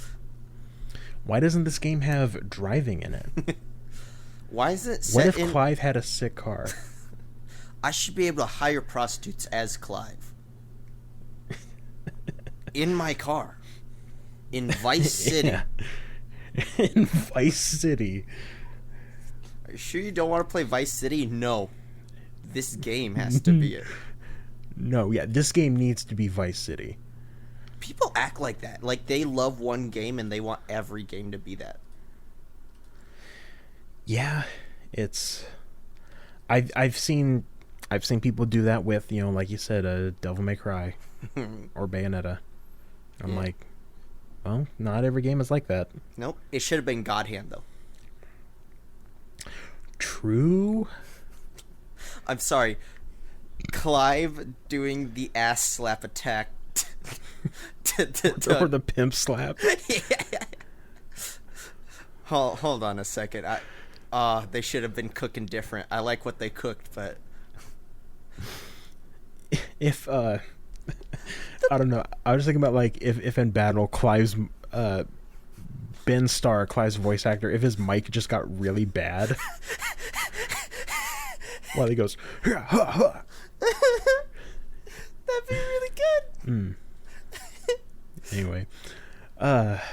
Okay, so, yeah, they go through the dungeon, beat up some monsters, and they're, like, at the Phoenix Gate, because the country's getting ready to go to war with the Iron Kingdom for the Big Mother Crystal. The Big Mother Crystal, which is Drake's Breath. Yeah. But then, while they're all, you know, at this... the dumbest infiltration happens. Where it is pretty dumb. No guards overlooking. Because why would you have someone not within danger range? That'd be silly. Just two guards within physical contact of anyone coming in. Well, it's probably because, you know, they were partners with the Empire of Sambrek. And any other enemy is, like, you know, across the water. Yeah. Is the closest enemy. So that's why it was probably a little lax. Yeah. I just, like, you have high wall. That's what it's for. Use wall. Yeah. That's one of the, like, things that directly I complain about. Like, a wall's pretty simple to use. Come on, people. But... yeah. Ambush. Yeah, then they're ambushed, and You play as baby Joshua for a bit. And he's very strong, even though he's very weak. Yeah, he's like fucking coughing up a storm. He's got anime wasting disease. Yeah, that is exactly what it is, anime wasting disease. As do all bearers. Yes, because one thing we didn't mention is that using magic in this world turns you to stone. Mm-hmm. You know, which is pretty terrifying. They basically stole that from Dr. Stone. I don't know if you've read that manga, but... I haven't read it. I heard it fell off. What? People say X falls off all the time. I'm just like, you're stupid. Didn't Dr. Stone finish? Yeah, it finished. Sorry, I'm on Twitter right now, and I'm fucking... Dion's voice actor fucking posted this tweet. I'm gonna send it to you. Okay, let me look at this. Oh, what did sweet old Dion say? Dion is in the back. Fucking someone just tweeted, I dreamt that Dion is in the back rooms, and fucking Stuart Clark, his voice actor, made a video. Him in the back rooms. Well, man. Saudi Arabia, but I can't say it. They can't arrest you for making out with your boyfriend if you're in the back rooms. True, yeah, they can't find you down there. Also, there's Barnabas's voice actor, David Menken. Yes, play with me, Mythos. It's more of his like servant Yeah. or partner or whatever. Listen, that Sounds whole like that, but anyway. country's accent makes me laugh and go into yes. Yes, that's right. I forget what fucking character that is. It's from an old show. What I know the accent from is Jumpstart Third Grade Haunted Island, where the bat does that accent. Okay. Yeah. It's very important culturally, that game. Mm-hmm. Anyways, we But have... yeah, anyways, so yeah, they're all ambushed and stuff, and They meet up with some Clive. You beat the shit out of a dragoon being voiced by a Stinian. I found that very funny. same, that was great. And he's what is it? Night of the Blinding Dawn. Yes. And I'm like, it's like Scions of the Seventh Dawn. Yeah, you kick his ass. Cut to what is the dad's name? Elric? That doesn't sound right, but Whatever. hold on. You know what? Tell you what. I got Vivian Ninetail's little... Daddy Rossfield is here. picking up Joshua and puts him on the chocobo. He's like, Elwyn. Yeah, Elwyn is trying to get Joshua out of here. Unfortunately, Sam Brick soldiers cut off the head of the chocobo, which I'm very sad about. Yeah. As Wade and... God damn it, I forgot his name again. Tyler tried to defend him. And then fucking Elwyn just eats it, decapitated instantly. Which I was like, I thought he was going to put up more of a fight. Mm-hmm. And then Phoenix comes out. And you get your first Eikon fight. Yeah, you get your first Eikon fight. But like right before that, Clive's chocobo saves him. Yes! Best Which is great. boy. I was clapping. Best girl. Best girl. Go, Ambrosia. Fly like the wind. I was clapping, and then fucking Clive sees a cloak dude. And I was like, Xehanort. Yeah, I've seen multiple people compare that to Kingdom Hearts. But then... What? Are you telling me Final that, Fantasy has Kingdom Hearts elements and vice versa? I know it's hard to believe, but somehow Tetsuya Nomura injected 16. He broke into the ruined it. office and changed the script, and no one noticed. And then he also sees the fucking Metal Gear Solid 5 character, the Man on Fire. See, in Japanese culture, it is immoral to change what your superiors do. It's what we call Bushido. Yeah. And I know a lot about Japanese culture. I'm an expert. I've lived there for 50 years. But yeah, you do your first Eikon fight, which it's pretty simplistic. But, Yeah, you're just it's shooting. the first one. Yeah, you're fighting Clive Clive, who is Ifrit, as Joshua. Spoilers. What? Oh, shit. I don't know. I could spoil something on this Spoilercast. I honestly, when they cut to Clive's perspective, I thought we would switch to playing as Ifrit.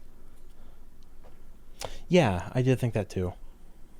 But yeah, you fight as Phoenix, beating up Ifrit, and you do it until you don't, and you have your fucking Ifrit proceeds to wear Phoenix as a wristwatch.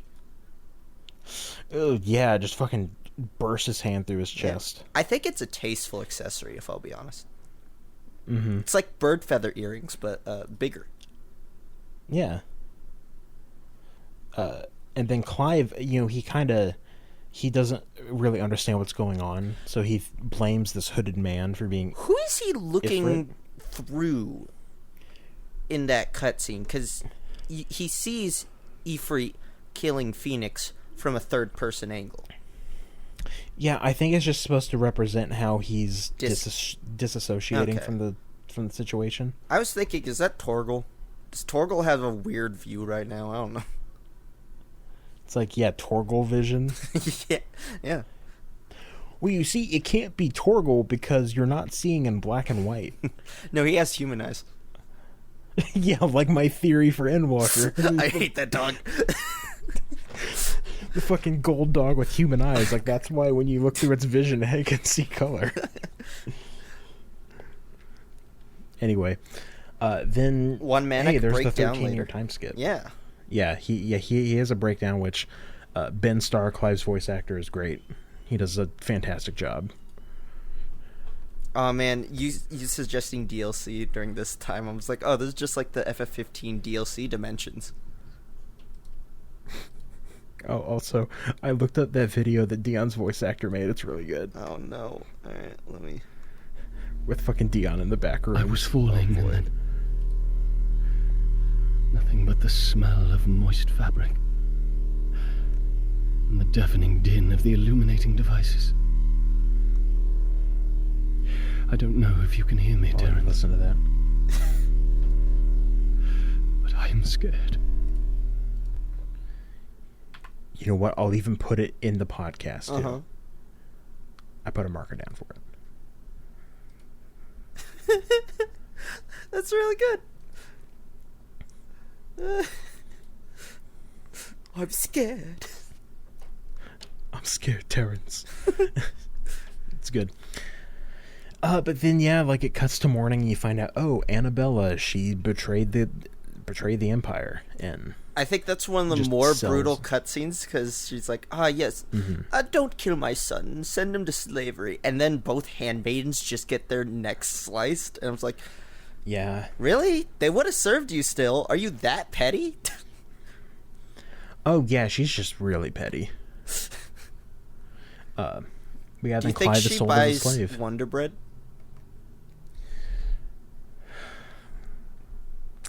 I don't want to see that art. Why not? Let me look it up right now. No, don't. I don't think the guys commissioned Annabella Final Fantasy XVI with Wonder Bread. Okay. It's too real. God, I don't want to think about that. Anyway. Yeah, then there's a 13-year time skip. You know, Clive's been in slavery for 13 years. Oh, no, And not 13 years a slave. I kept trying not to phrase it like that, but sure. Listen, it's unfortunate. Maybe they've never seen that film. Honestly, probably.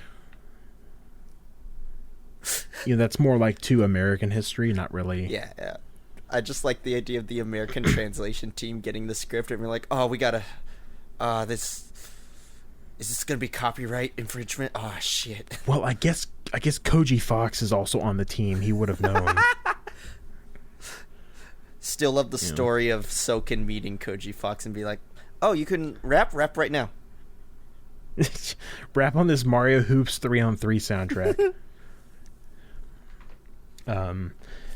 But yeah, Clive, he now has the bearer mark, which is a tattoo filled with poison. Yeah, they put a bomb in his brain. Yeah, they put a bomb in his brain that will go off if he tries to get it removed. Yeah, that's one of the more fucked elements of the setting. Yeah. And so it kind of skipping ahead a bit, it is kind of weird how it's like, oh, Clive, I've seen some people complain that Clive just now has a big scar on the side of his face. Wait, but it's also like those things are full of poison and it's really hard to remove them, so people just it's not just removing the epidermal layer. I presume they have to graft new skin on after removing it. Probably, yeah. But anyway, he's now... Sorry, I imagined Tarja just taking a big ice cream scoop to the side of his face. It's like, hold on, I gotta warm it under the hot water first. You sure this is safe? No. It's like, no, you're gonna want to bite down on this. Why do you think we've lost so many bears?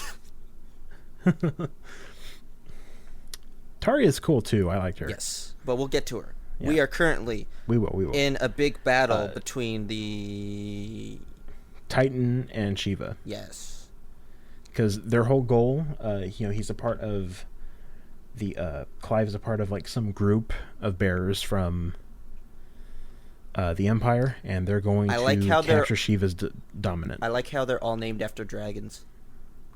Yes, Clive is Wyvern. One of them is Tiamat. Which is pretty good. So yeah, they're kind of going there to get the dominant for Shiva. One of them gets just fucking squished. Yeah, one of them gets squished, and Clive gets knocked out by a rock. That's when the prologue happens. Funniest bit while this is all happening is there's political intrigue between Hugo, Benedicta. Is Barnabas there?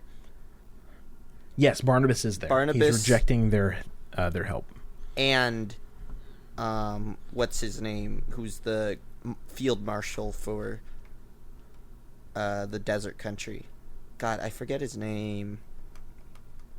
I just did a side quest with him. Whatever. Field marshal. They're all there. They do bullshit and walk away, and then Hugo and Benedicta just make out in the hallway in the most Game of Thrones. See, I feel like that scene in particular tainted people's perception of the game. Definitely, yeah. I definitely feel like that. Because I feel like people are going to think of that carrying on more into it. Yeah, when it really doesn't. No.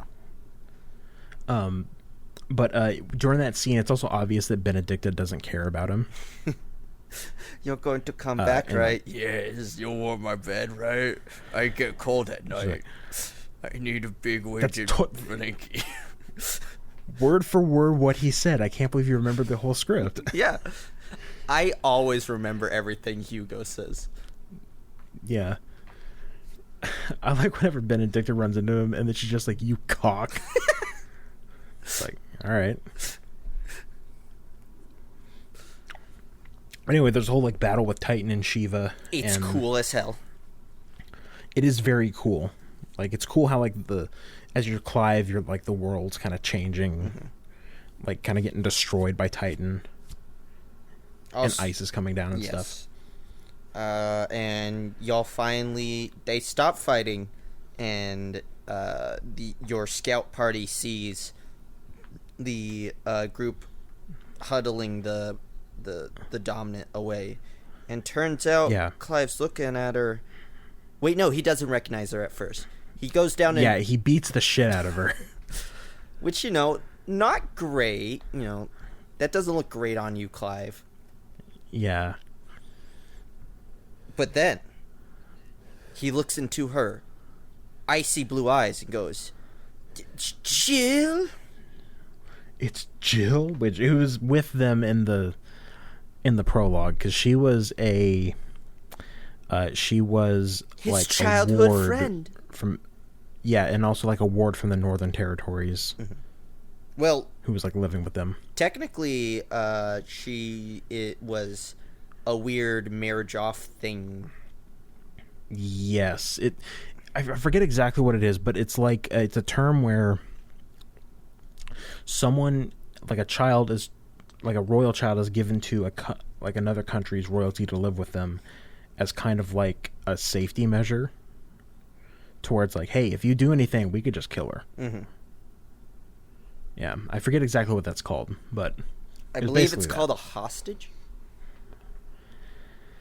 There's some fancier I'm medieval sure term. French royalty invented a fancier term, but yeah. Dude, we have the hostage. That's what it is.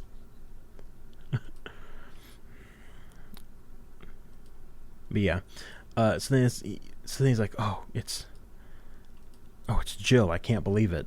I can't kill her. And then he betrays the team that he's working for. Mm-hmm. And God, Clive has a really good line here. He's like, you can buy something, but you can't buy my service or something. Mm-hmm. Whatever. It was a really good line. It was so cool. It was so cool. I can't remember. It was so cool. I mean, dude, I played this game over a month ago. Yeah, I know. And then, look who shows up. It's fucking Sid and Torgal. Yes, you defend yourselves, then lightning comes down from the sky. Sid, who sounds like he gargles frogs, comes in with Torgal. Have you seen his voice actor on other stuff? No, I have not. I saw a clip from him of The British Office and him like making fun of Ricky Gervais. It was pretty funny. I mean, good. He should be getting made fun of. Yeah, it is kind of coincidental that Torgal, the fucking puppy that Clive had as a child, is also here. Listen, the dog has a good nose. Yeah, it happens very fast, and then Clive's like, "Oh, wait, you're Torgal. Okay. That's my dog." Yeah, then he ends up joining Sid, who is removes Dominant, and he goes to their little hideaway, which is in the middle of the Deadlands, which, because one of the other things that's happening is that the Blight is sort of like sucking all of the life out of the land. Mm-hmm. And then, Clive, he goes on his quest for revenge to get the Fire Dominant, that second Dominant of Fire. And they go through... God, what's the area they're going through? Is it Rosalia territory? It's not Rosaria, it is... Sanbreque? It is Sanbreque. Sanbreque. Yeah, it is Sanbreque. Yeah, you go through Lost Wing. Yes, that is the Lost Wing area to hunt for the... Yes. Also, all this time, Jill's got to be taking a big sleep. Because game hates women. That's why she's sleeping. Okay. I was going to talk about this a little later. But... Oh, we could talk about it later. I'm just saying, right now, the game hates women. I mean, Jill's whole thing is that, like, she's been forced to fight for the Iron Kingdom for so many years. Yeah. Where her priming, which is what they call it when you turn into your Eikon, just, like, completely knocks her out for a while. Mm-hmm. Yeah. But anyway, you go to, the dungeon is Caer Norvent, or Caer Norvant, which is where Benedict is hiding. Yes. She's got all the people from Lost Wing rounded up there, including an alleged Dominant of Fire. And you also fight cool night ninjas. You do, yes. That was a pretty cool boss fight in the forest. That's my favorite example of escalating enemies, where it's like later they just become standard enemies. They do, yeah. That is pretty good. But yeah, you go to the castle. It's like you storm it. I got lost a couple of times while in that castle. It was kind of sad. Yeah, it is a little confusing. Fortunately, you have your dog senses, where you just which is good. Tell your dog, "Hey, I'm lost. Please help me," as you're like crying at every locked door. Yeah. So yeah, you're kind of running through the castle, and you fight Benedict at the top. It's a pretty good boss fight. It's great. The dog does a spinning DDT. Happy Torgal Tuesday. Yeah, I need that gift. Fucking Torgal spinning. It's so Hold good. On, I bet I can find that. Let me type in Torgal. But yeah, you beat the shit out of I don't see Benedicta. it. Yeah, and then Clive like starts sucking her powers in. Yeah, which means Clive hates women because he's taking away agency from women. Exactly. That's exactly what that means. Mm-hmm. And from men too later. I'm confused on what I'm supposed to take away from this, but I know it's there somewhere. I think, this game, it has both misogyny and misandry. So it balances out, I think. Yeah, it does balance out. You can't be hateful if you hate everyone equally. We all know this. Yes.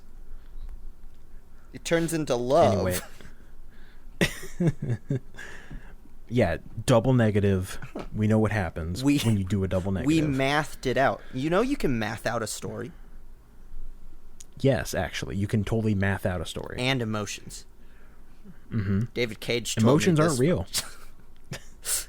It's all chemicals. Yeah. I don't know, Clive, why are you so angry? That's just the chemicals in your brain and your face telling you to be angry. Yeah. Anyway, he sucks out Benedicta's powers and fucking, like, passes out on the floor, like, writhing in pain. And a mysterious voice is like, "We have found you, Mythos." Mythos. Also, can I say, all of Clive's screams are amazing, where he, like, goes into a different cadence. Yeah. Yeah, the voice acting in this game is top-notch. Like, good performances from everybody. Except for a couple times where it sounds like some soldiers have lower quality audio equipment. I'm like, what? Yeah, probably. What happened there? Yeah, just work from home stuff, probably. Yeah, I'm not that mad, but it was definitely weird. Yeah.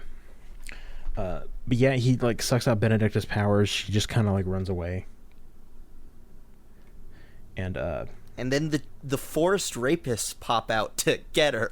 Which... it's the gang, as we all know, the forest rapists. Kind of. I'm like, where'd y'all come from? I was like, this is weird. And then, like, I bet she'd fetch a nice price. I was like, what the fuck? But not before we taste her. And I was like, and then she blows them up. Yeah, because, like, she can't, like, she doesn't feel Garuda anymore. And so then she's like, like, she doesn't feel it anymore, so she feels really powerless. And you do find out that, like, Sid and Benedicta have some kind of history together. It's implied that Sid saved Benedicta at one point. But then she started sleeping with Barnabas, which, not great. Yeah. I wouldn't sleep with an Eastern European. Would you sleep with a really tall Middle Eastern man? Does he have hands? Who's bald? No, unfortunately. I can work with this. Yeah. I take his metal hands.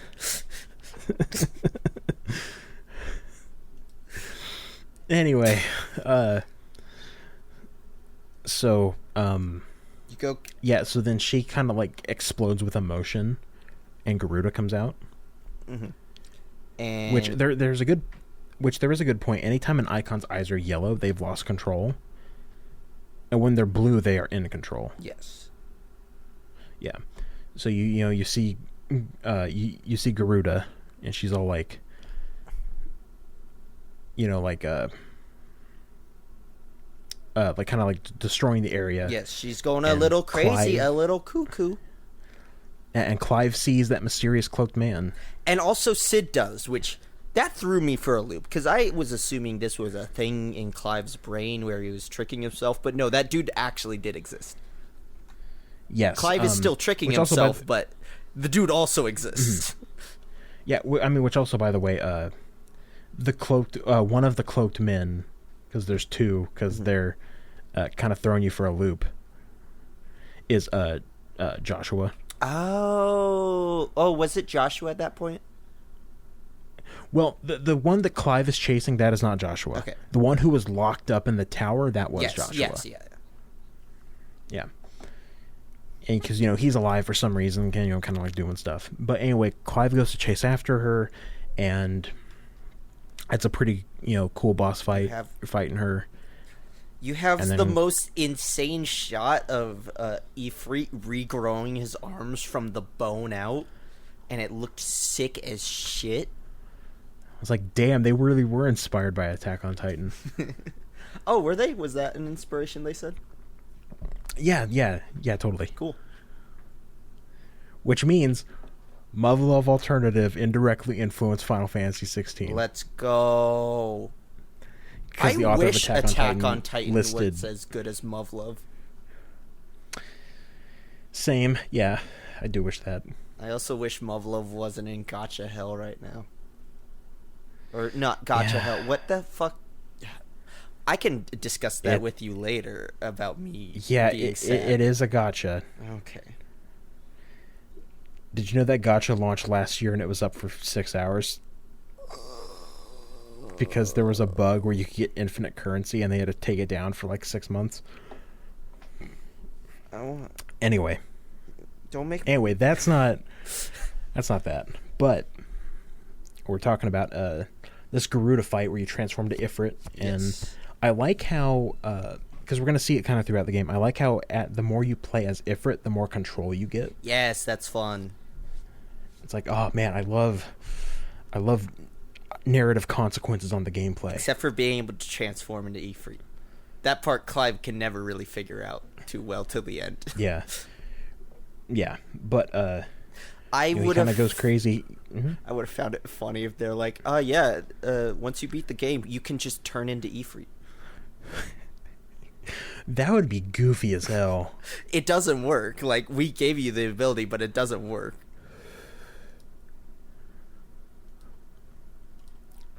But yeah, you fucking kill Benedicta. She's dead. Yeah, she's dead, and Sid has to transform to Ramu to stop Clive. Yes. And they all head back to the hideaway. Someone then goes and cuts off Benedicta's head for some fucking reason. So, did you realize who delivered the head to Kupka? No. It's a Waloed soldier. Oh, God. This whole plan is Barnabas is like, look, we're going to cut off Benedicta's head, blame Sid, because Clive is traveling with Sid, and if we make Hugo go after them, they will come into contact, and Clive will absorb his powers. God, I should have realized that. Because when that happened, I'm like, Sid, are you a psychopath? Why'd you do this? Yeah, I was really confused, and then I saw someone explain it online, and like it's one of those things, like the story does this a couple of times where it doesn't fully explain something. It expects you to like look at background details and kind of discern for yourself. I like it. I like you telling me that and realizing, because that makes a lot of sense, and no one saw those events happening except for spies and the bad guys, so it makes sense. Yeah, since and I mean, we're working primarily from the perspective of Clive. Yes, and I mean the big bad guy himself probably saw that. Yeah. And it's like went to Barnabas disguised as his mother. Barnabas, you should totally cut off her head and deliver it to Kupka. It'd be really funny. Yes. Funniest shit I've ever seen. Yes, Ultima, I'll go do that right now. A Moon Knight and a weird vampire are the main villains of... Shut the fuck up. Don't mention the Moon Knights. Okay, that's what I thought whenever Ultima popped up, because he kind of had a weird, like, weirdo cadence like that. God. I mean, kinda, yeah. Hey, Mythos. You doing something cool over there? You want to rejoin us? But yeah, so Clive, he finds out that he is Ifrit, and he's naked and oiled up in the prison cell.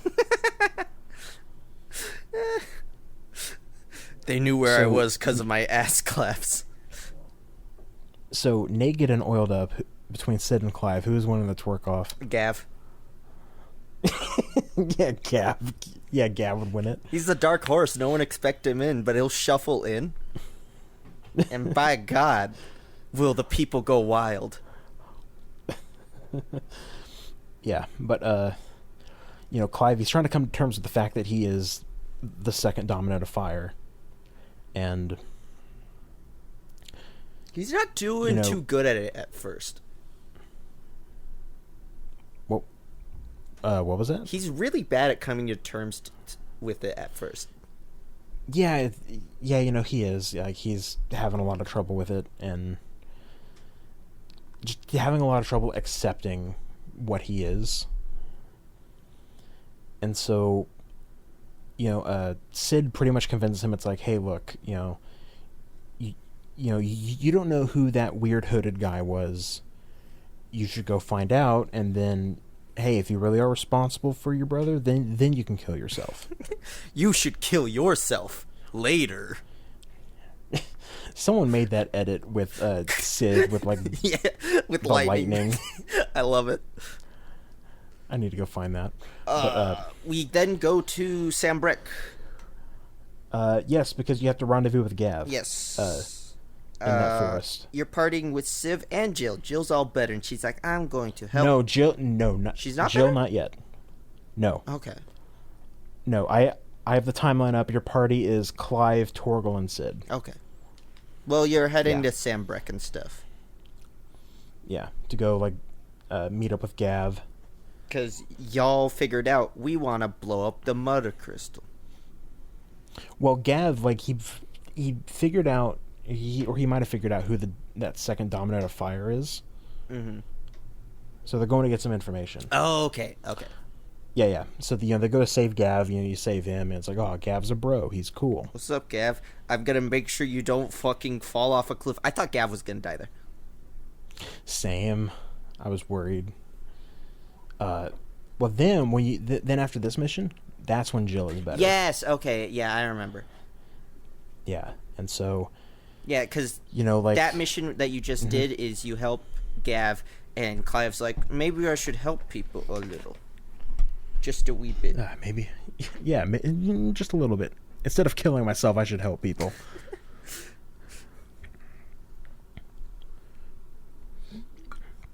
But yeah, so then you go back to Hideaway, and hey, Jill is better. She's...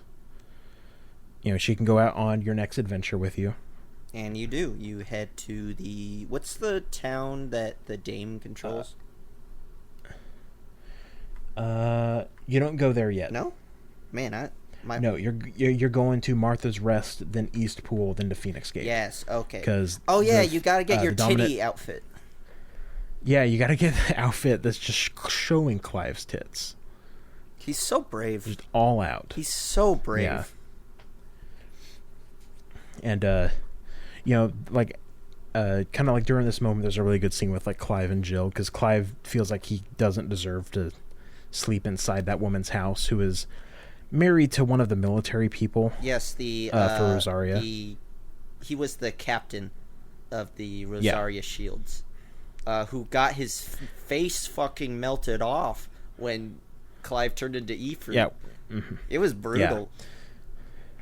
Yeah. It was, yeah. There was a really good scene with Clive and Jill, and it's kind of a part where I was like, hey, I'm glad this isn't just a revenge story. Because that's kind of what the marketing seemed like it would be. I mean, it's still a big part of it. Yeah. But no, the revenge part kind of gets resolved pretty quickly. Well, once you figure out, who actually did it, he's conflicted. And it's like, yeah. He's conflicted. He doesn't know what to kind of do with himself. They're looking up at the stars. You want to talk about Medea? Medea? The red star in the sky? Yeah, what the fuck's up with that? So it's this whole thing where it's people make wishes on it and stuff. I think... So we can talk more about it later, but I think one of its main purposes is to be a red herring for people that play 14.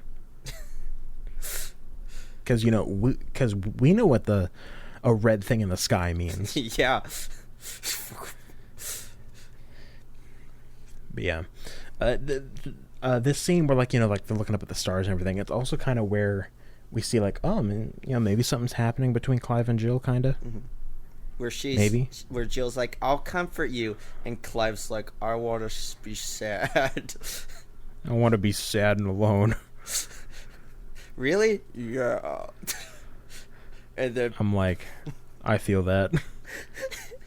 Do you want to talk about anything, Clive? I miss my birdie. Which one? Yeah. Yeah. Then you go to the Phoenix Gate to do a dungeon, and this is the one that is the Fallen Ruins. Yes. You go underground and fight the robos. Yeah, and it's like, yeah, weird ancient civilization stuff. Where's Omega? That's a good question. There should have been a fallen robot that was just Omega. That would have been fun. And then they play a remix of the song from 14. Yeah, well, you know that song probably came from, like, something else.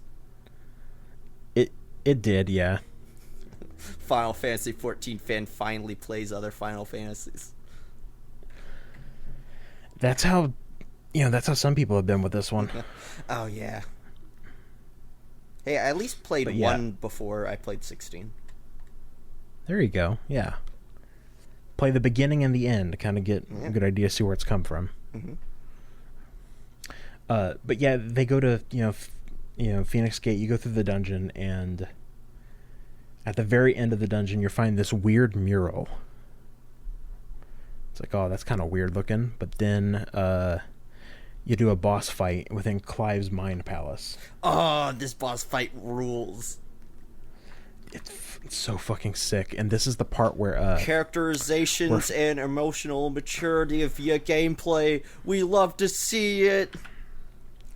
Yeah, and this is the part where that fucking really good song, Find Your Flame, plays, and you have to press L3 and R3 to accept the truth. Yeah! I love QTEs like that so much. I love internalizing characters via hitting buttons. Oh, it's so fucking good. I don't know if that's better than the Tekken 7 beginning, though, of press these two buttons to throw Sun off a cliff. That's pretty funny. But this one's real up there for that. Yeah, the fight is so good because Clive is fighting his shadow self. Mm-hmm. Kind of trying to represent him overcoming, his doubts and finally accepting he's fighting the truth his that nobody. he is the one that killed Joshua. Yeah, he's fighting his nobody. This is another part where Nomura snuck into the office. The Lex. God damn it. You don't It's like how... how... add an X to Clive's name. The Lex. Yeah. You don't like how fast I came works. up with it? Yeah, V-I-L-X-C. Or E-X-C. V-I-L-E-X-C. Yeah. God. Anyway. So it's a really good boss fight. It's fantastic. You also get your Devil Trigger, which is called your Limit Break, and I love how it's just the classic Limit Break bar from 14. They just ripped that UI out. Yeah, there's a couple moments where it's like you're just ripping the UI out. Like you look at the right-hand side of the screen, you got your main quest and 3 side quests. I'm like, come on, guys. I mean, more devs should do that because all the people that scream, why didn't they just recreate this animation? I'm like, no. Don't remake the wheel. Okay. Yeah, something else we didn't talk about is how when you do side quests and also like some lower budget main quests, they're doing fucking FF14 animations. I know. Pan. It's like, yeah, here's the fade in, pan down. Hand like, item from beneath the frame. Yeah. Lean down and pick something up, which there's totally a cast bar while you're doing it. Yeah, we couldn't get the code to remove the animation from the cast bar.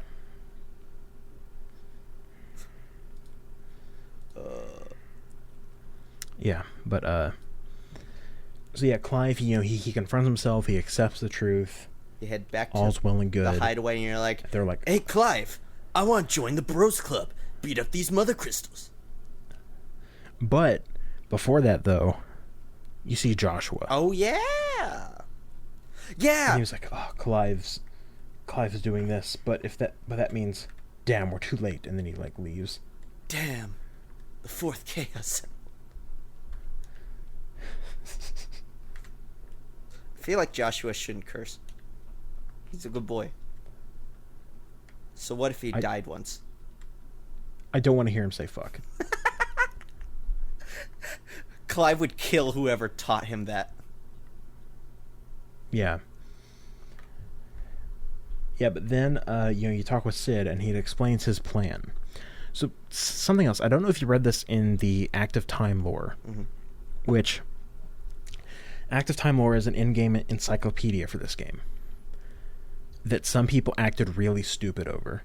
Oh no, a wiki, a timeline. I'm so mad. I'm really mad. This means that the game's just as confusing as Kingdom Hearts. A really confusing game that not even children can follow along with. The people I saw that were like, I hate Active Time lore, it's such a bad system, and then they were explaining, it's like, what if there's something in the Active Time lore they just choose not to explain in the game, because that would suck. And I'm sitting here like, motherfucker, you like Final Fantasy 13. Shut the fuck up. Does 13 have a time lore? 13 has an in-game encyclopedia. Oh my god. That explains stuff that isn't explained in the story. Oh my god. Like, yeah, it's just an in-game encyclopedia. I don't know why people went crazy over it. It's so weird. Because, you know that panel of Spider-Man going, "I'm so mad watching this," and then Mary Jane goes, "Why don't you watch something else?" And he goes, "Well, I want to be mad." Yeah.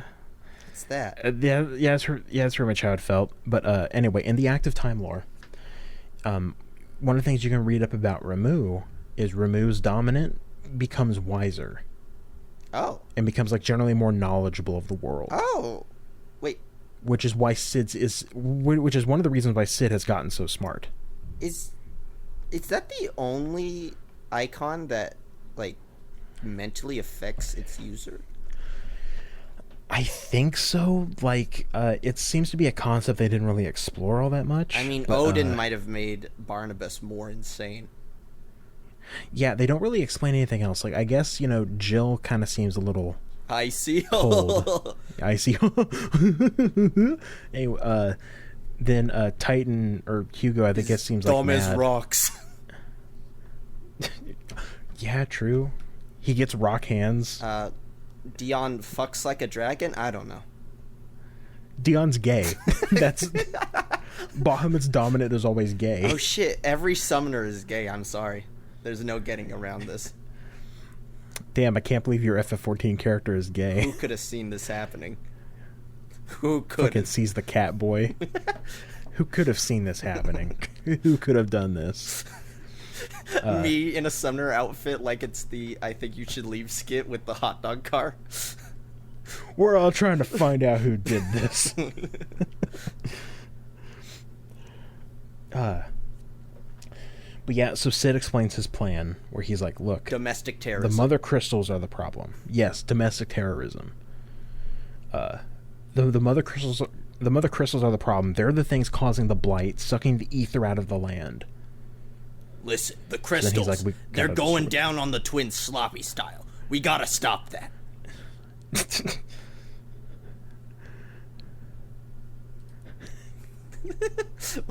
Yeah. He's explaining it in ways Clive and Jill can understand. Yeah.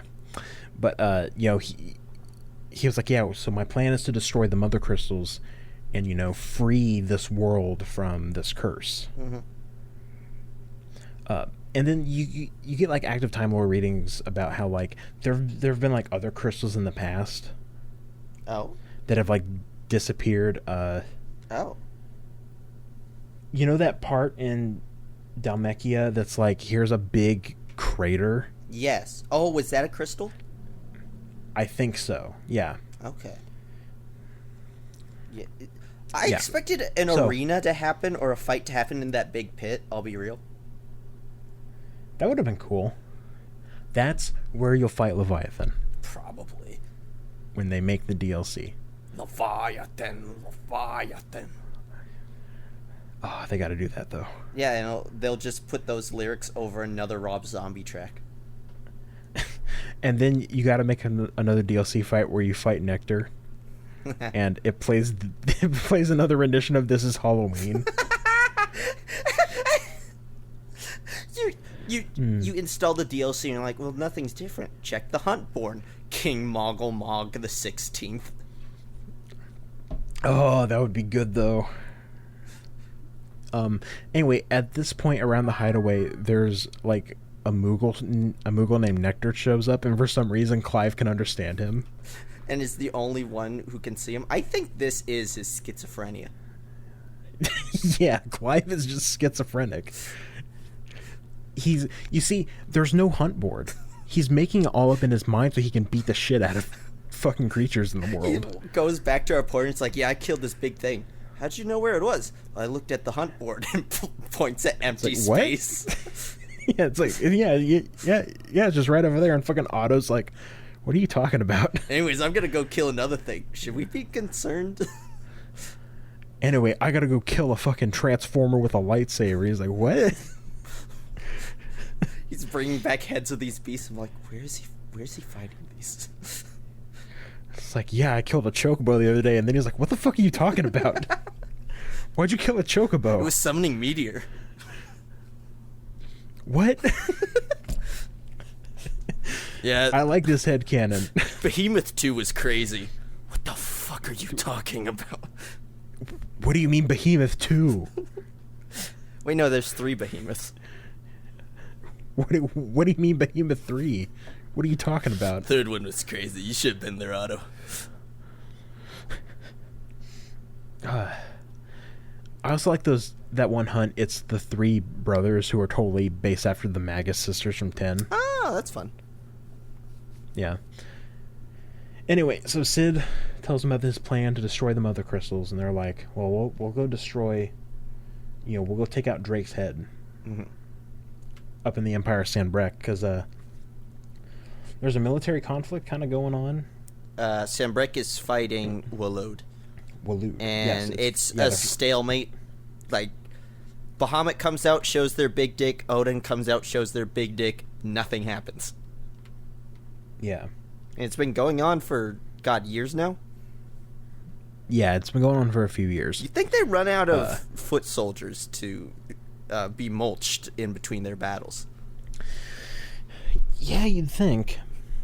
But, well, while they're busy with that, they're like, hey, we're going to, go to Drake's Head. I like the beginning cutscene of this dungeon where they're hiding in a brothel.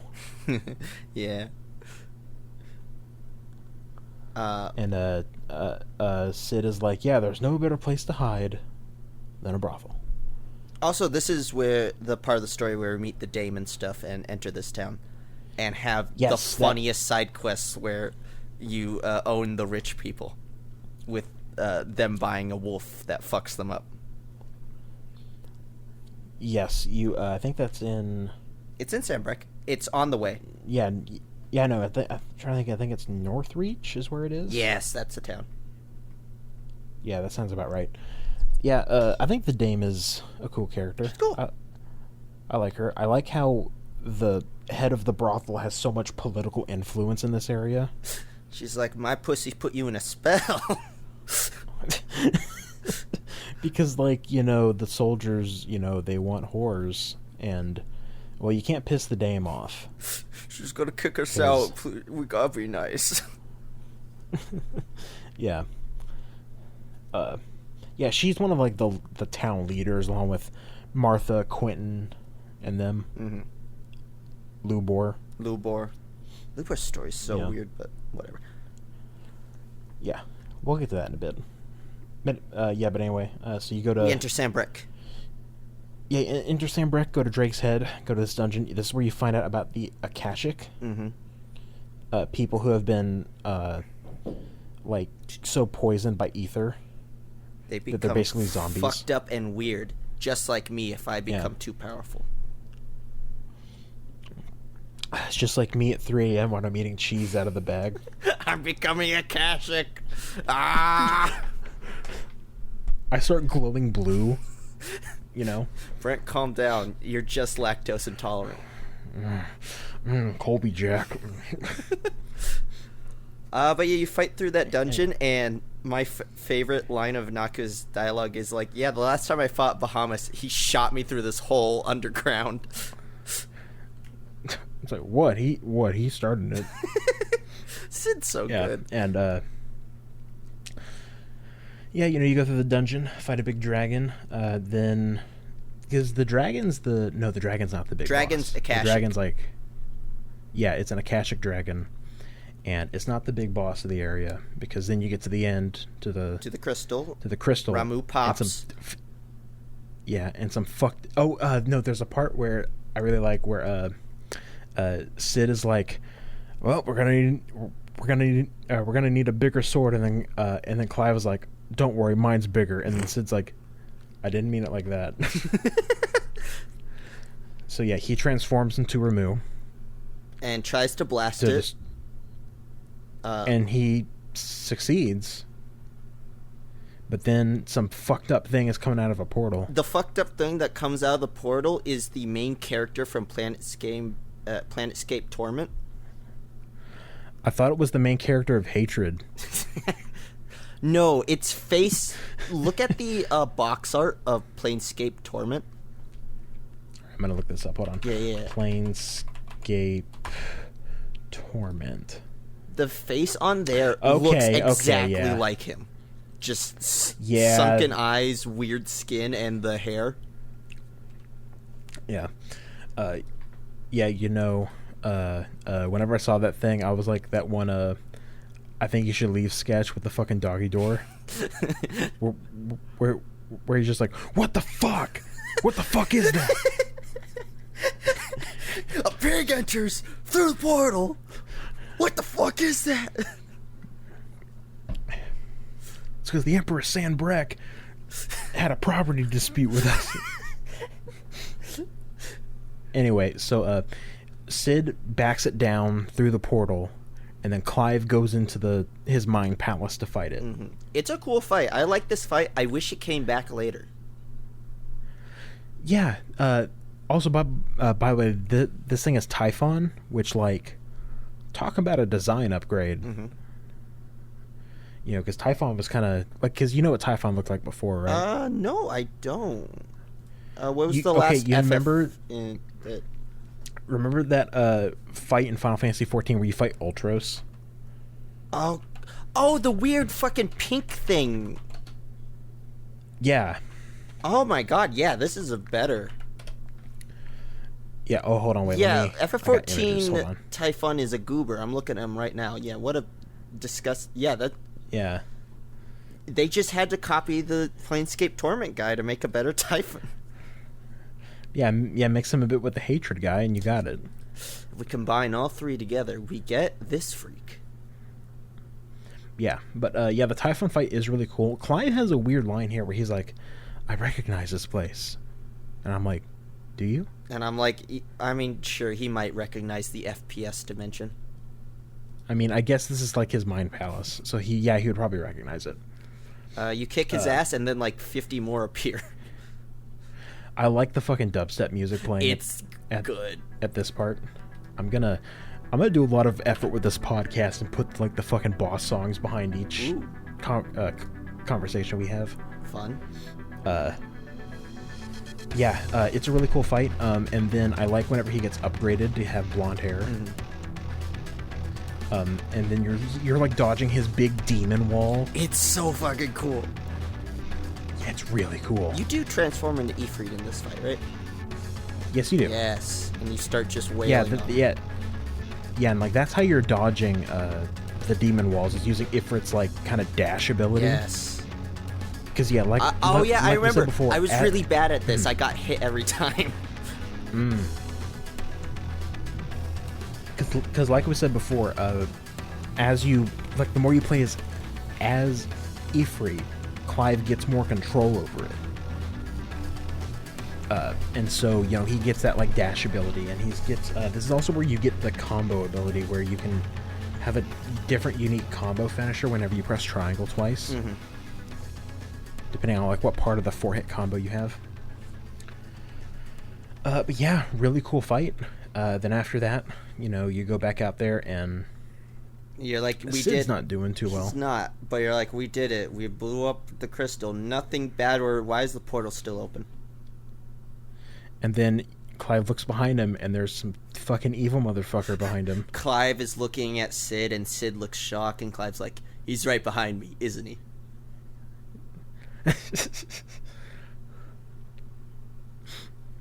Yeah. Then, he looks behind him, and it's some bizarre creature, and then Sid's like, I know what you are, and stabs him. Oh, yeah, that was sick. I loved it so much. And then Sid is dying, and he forcibly gives Clyde the powers of Ramu. Yeah, no, that was cool. I wish he took his swords, too. Yeah, I get like a dual sword style. Yeah, then there's going to be like a big explosion coming from whatever creature that was. Clive and Jill kind of get knocked out, and here's Joshua. Yeah, he pops up. He's like, what's going on? And Joshua absorbs him in his weird fucked up chest cavity that he has. Yeah, Joshua also calls the being Ultima. Ultima!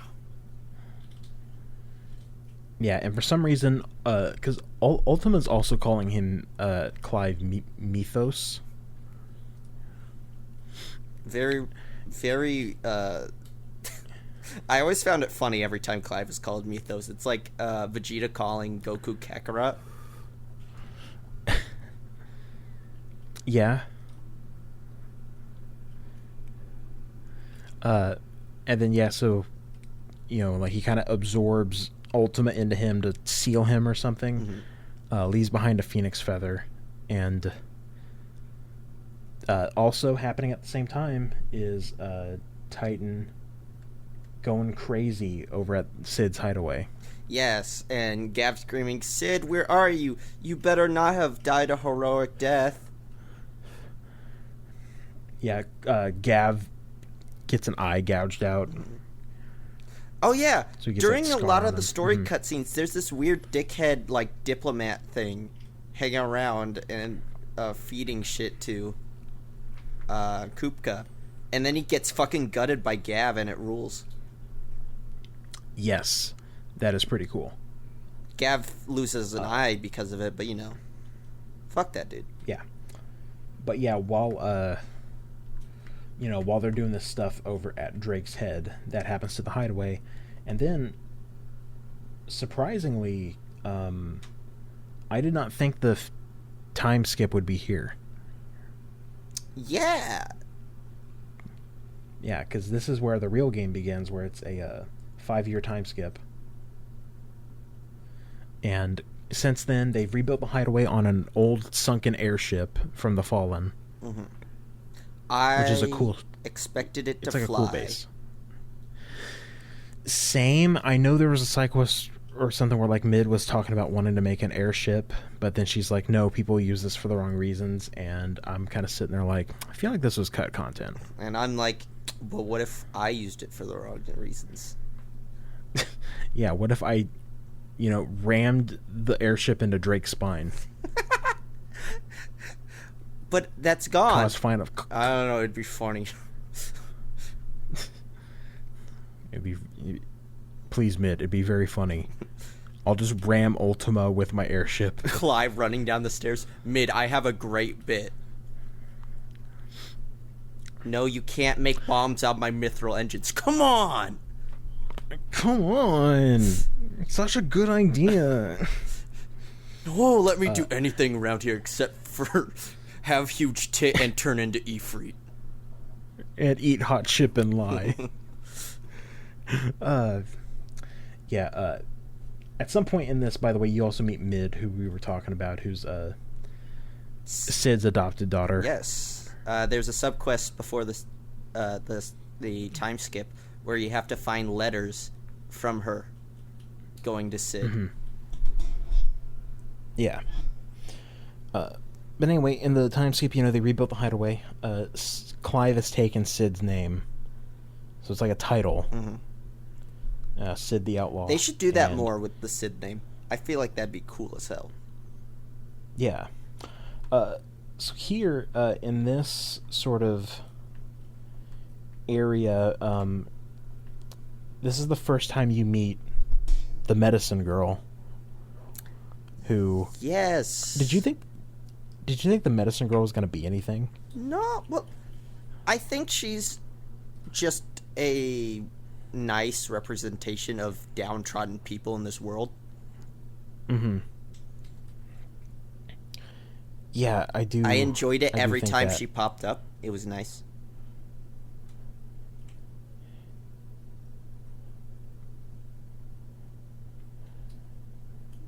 But yeah, I saw some people being like, "Oh, she's gonna." I saw people theorizing she was gonna be Leviathan's dominant, which would have been funny. That would have been hilarious. Oh man,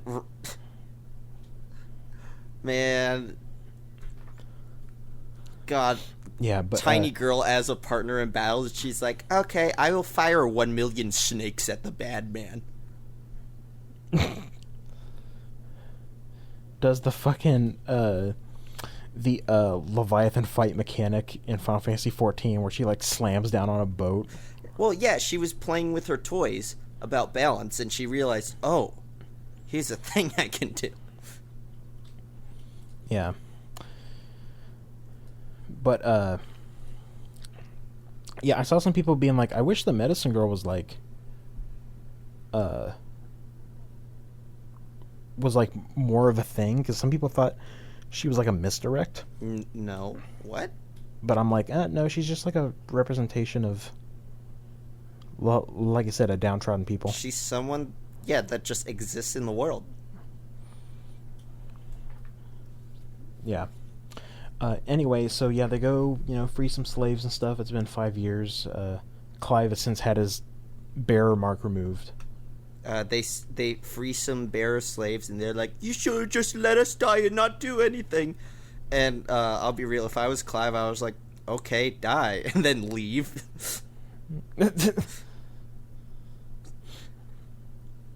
How is kicking Dhalmekia's ass being your problem my problem?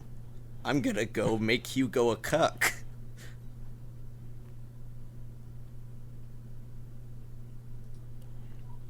But yeah, so then, they do that because they were trying to just free some, free some slaves. Then there's another crisis going on in Rosaria, with Martha, which we didn't describe. Martha, she's someone who's like, sympathetic to the bearers. And so like she purchases bearers who are almost dead and like kind of lets them live out the rest of their life as normal as they can. Like, it kind of lets them have a peaceful death. You gotta get that super euthanasia. Yeah. Yeah, and then when you find that out, shortly, that whole institution got set up is killed by the Black Shields, which is Clive's mom's fucked up version of the Rosaria Shields, because she's just an insane bitch. Yeah, because her whole thing is that she's like, well, let's take these shields, who was like Rosaria's elite force, and turn them into like this twisted institution. And so because they're like, okay, well, we want to go take out Drake's breath, because it's been 5 years. It's time to go take out another Mother Crystal. And they're like, well, it's out in the ocean. How are we going to get there? Well, we'll go see Clive's Uncle Byron at the port, and that's when they run into the Black Shields. Yes. Kind of on the way to that. You kill a lot of them because good, like, She established some super psycho propaganda and brainwashing to get those guys to act the way they do.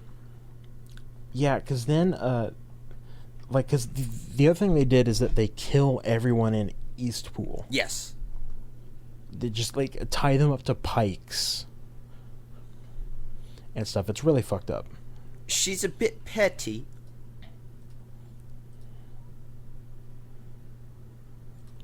Yeah, but, it's some really fucked up stuff. And so then they're like, okay, let's go, get to Byron, Clive's uncle. And, it's a really good scene, like we already talked about whenever, they meet Byron. It's great. He's like, I'm gonna kill you too. Oh, my boy, have $1 million and a boat. 3 boats even. As many boats as you want. Do you have that many boats, sir? No, but we could build more.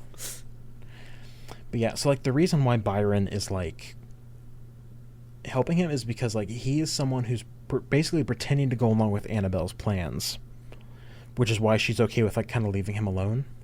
But he's also secretly funding the resistance group led by Wade, who ended up surviving. Yeah, that one I was shocked. I was like, you were right there. You should have melted. You were like... Well, we only see Tyler die. Yeah. But it was like, he was right next to Joshua when he transformed. Mm-hmm. But I love Wade coming back. He's a very fun character. He is a fun character. I really like him. Okay, did you notice in I think it was either a main quest or a side quest later on, kind of seems like Wade and Martha have a thing going on? I mean, I think Wade has a crush. Yeah. That's about it. Okay. So yeah, they're on their way to Drake's Breath, Iron Kingdom. The reason why they're doing that is because, Waloed and... Or no, it's the Damekian Republic and Sanbreque are fighting over the Crystalline Dominion. That kind of neutral area in the middle. Mm-hmm.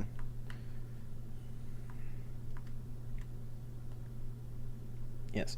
Okay, here I have the game's map open up right now, okay. And it does mention that there was a mother crystal believed to have stood in the area northeastern part of Dalmekia. The legends tell it was destroyed in a battle between men and gods, a battle so fierce it left behind a giant crater. So yeah, it's that big crater we talked about. Yes. And so one of the other reasons why we're going to Drake's Breath though is for Jill to kind of do her story arc. Yeah. Because the Iron Kingdom is a fucked up nightmare place. Yes, who are these weird religious people who think the mother crystals are holy and the bearers are blights on humanity. Except they still want to use them. Yeah, they kind of have to. That part of the religion is confusing because I would think the natural evolution of those type of religious people would be just no bearers ever. Just kill them all. If you're magic, you die. But yeah, so I was listening to a great YouTube channel, which I highly recommend, called Resonant Arc. Mm-hmm. They do a podcast called the State of the Arc Podcast, where they do game, story, and lore analysis, and they're currently doing Final Fantasy XVI. Fun. And they were talking about this whole part, with kind of Jill's arc, and kind of what it is. Because Jill's whole thing is that she was basically forced to do the Iron Kingdom's bidding. Yeah. Because they were threatening to kill children if she didn't. And so when she was doing this stuff, she kind of disassociated and was kind of blaming them instead of herself. And, she kind of wants to atone for what she has done by putting a stop to the Iron Kingdom. I don't know what you're talking about. If I was her, I'd simply blow up all the Iron Kingdom. Just then and there. I'm so badass, I'd be able to handle everything in FF14 so well. Yes, Mom, I'm coming down to dinner. Ooh, chicken nuggets tonight. Ooh, they're dinosaur shaped. Dinosaurs are badass, I'd be able to handle a dinosaur. It's fucked up that you fight a dinosaur in Final Fantasy VIII. But anyway. Hell yeah. God, do you fight a T-Rex? I don't remember. Anyway, so Jill's whole thing is like, it's not really revenge. It's her atoning for what she's done in the past and how she was blaming other people for her actions. Which, yeah, she didn't really have much of a choice, but also she still feels like responsible. Yeah. And so, like, that's kind of like what they were talking about on not this week, but last week's episode of the podcast. I get that motivation. You know, like, yeah, and just kind of like, you know, like really going into her motivation, kind of her arc as a character. And it was a really good listen. I would highly recommend them. I do think she breath and could have had like stronger emotions after resolving. Definitely, you know, I think we can probably talk about Jill as a character now. Yeah. This is a good spot. She's a bit I like Jill as a character. Yeah, she's fine. Yeah. I found her a bit milquetoast. I was like, I think a stronger personality overall would have helped. Of just like, oh no, she's totally down just wiping out the Iron Kingdom. Yeah, I do think her arc is resolved a little too early. Which, like, I was talking about this with someone, and I was like, okay, if I were to make any changes to the story, I would probably put this part where they're doing Drake's Breath, I would put that after Titan. Yeah. Somehow. I think, like, maybe even after Bahamut. I don't know if I don't want to put it that far. No. But swap Titan in this. Yeah, I think, swap Titan in this, and then maybe you could have it so, like, there's some side quests you can only do with Jill in your party, so then they could have a little more banter, because that's another thing. Clive, it's really only Clive doing the side quests. Like, whenever Jill or other party members are with you, they just, like, don't exist. Joshua has 2 side quests with him. He does. And, like, Jill also has, like, 2 side quests, I think. I know she has that big one at the end in the field of the flowers, which was really good. I like that. But yeah, you know, like I said, I like Jill as a character. I think, you know, I do think that she is pretty well written, and has good motivations. Like, that's why I brought up the Resident Arc podcast, because I do think them kind of going over her motivations and, all right, I'm back. You know, her atonement is really good. I will say, you know, both of us have played Final Fantasy XIV. I know that this is the guy that wrote Heavensward. I figured, I'm like, okay, the female characters are going to be a little on the weaker side. Like, I knew that going in. Hey, at least it's not the Stormblood Rider. True. Be like, actually, True. I'm not Jill. I'm Jill's secret sister. Jill died long ago, and I took up the mantle. Jill died in the 5-year time skip. Yeah. I was the Shiva dominant all this time. I was just hiding and scared. Anyways, Clive, you want to make out? You like me the same way you like her, right? It's like, I don't know. You guys kind of look the same, I guess. Like, exactly the same. It's weird. No, I have reversed hair. That would be the funniest way to, like, hint. It's... God. Her hair goes left, mine goes right. Yeah. But yeah, you know, I knew going into this, it's written by the Heavensward writer, the female characters are probably going to be taking a bit of more of a backseat, kind of like how they did in Heavensward. I'm just glad Do you think the woman who controls Shiva in this game was not shelved. Do you think this game would have been written better with the Shadowbringers writer? With Ichikawa, yeah, she would probably have done a fantastic job. I hope she's writing. I mean, it's because, like, you know, she wasn't a main writer on FF14 whenever this game started development. Okay, I get it. Oh, yeah. Yeah, that is... This game started development after Heavensward came out. Oh, I'm just imagining. They're like, oh, Shadowbringers sold a lot. I got a lot of acclaim. All right, let's just slot these people out of... Oh no! Yeah, she's All of development has been fucked because we did that. okay. They're not EA How could this or happen? Ubisoft or a lot of Western studios, but yeah, Ishikawa. She's now like the main, like she's now like the head lore overseer for FF14. Good. So she's not doing as much direct writing. She could probably write a mainline Final Fantasy game while doing that, which would be cool. I hope that Creative Business Unit 3 gets to do another mainline Final Fantasy game. I'm not one of those crazy people that are like, I hope they never touch Final Fantasy again and just stick to 14. Listen, people are fucking they're stupid. not luminous. Whoa, careful. Barry's going to come into your Twitter mentions. I'm sorry, who? Do you not know FF15 Barry? No, I don't. Oh my god. Oh, is he that is a guy Luminous who Productions' has, biggest defender? Yes. Yes, he quote retweets people, like kind of like people that we follow. Like he quote retweets KZ a bunch. Okay. Oh, is that And the it, psycho everyone was talking about? Yes, that is Barry. Oh my god. Yeah, he has the Phoenix Wright profile photo with Von Karma. Yeah, the guy's just insane. Okay. Anyway.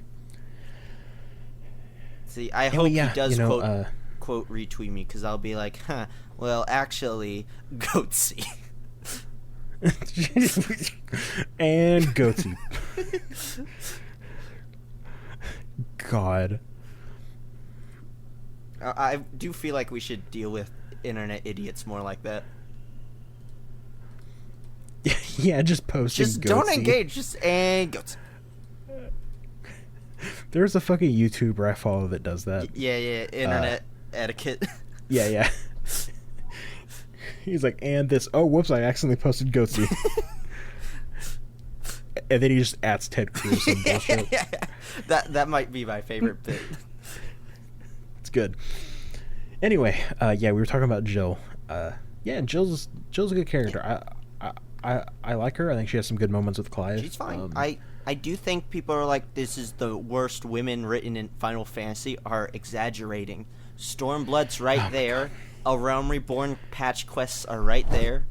Well, Final Fantasy 15 is right there. I should say the patch quests of A Realm Reborn are badly written women. Women enter, then are immediately killed. Don't remind me of her. I don't want to spoil FF14 right now, but... Actually, I think Final in, Fantasy 1 has the worst female writing. There are perhaps no females. I can't tell. There's a princess, and she wants your dick. That might be bad writing. I'm not sure yet. Also, Final Fantasy 3, that game, technically you have 4 party members, but they all operate as a hive mind, which is fucking weird. Also, Cloud of Darkness makes me feel funny. That might be bad writing. Who can say? Cloud of Darkness makes me feel funny and see things. That's totally not a gas leak I have in my apartment. Anyway, quote retweet. I have been informed there has been a gas leak. I'm sorry for my previous tweets. The people that are trying to say that like Final Fantasy 15 has better written female characters. Oh, that's insane. Are insane. Okay, you haven't played 15, right? Because there's no, like, the female characters are nothing, aren't they? Correct. Okay, I'm gonna spoil FF15 here. Nothing past the first half of the game. Oh no, I care so much. Let me put on my caring voice. All right, I'm paying attention a lot. Okay. The people who try to say FF15 has better female characters are insane, because you have people like Luna Freya, who has 3 cutscenes total, then she dies off screen. But she's really important in Kingsglaive, right? That thing I've not watched. Kind of. She's barely in that too. Well, that's what 6 total minutes of on-screen time with 0 characterization. I think that goes over Jill. I'm sorry. I've done the math. You've done the math. As we said, we can break down every story into math. Yeah, I inserted the woman exponential, put it on a graph. and 15 just goes over. Yeah, and 15 also has very memorable female characters like Sydney. Yeah, I mean, mechanic. She makes me feel funny, so I remember her. She has a lot of character. I'll say that, a lot of character. Yeah, she's got 2 nice characters right there. Can you tell me what she does? Then, she washed his car. I remember that. Oh God, you know what?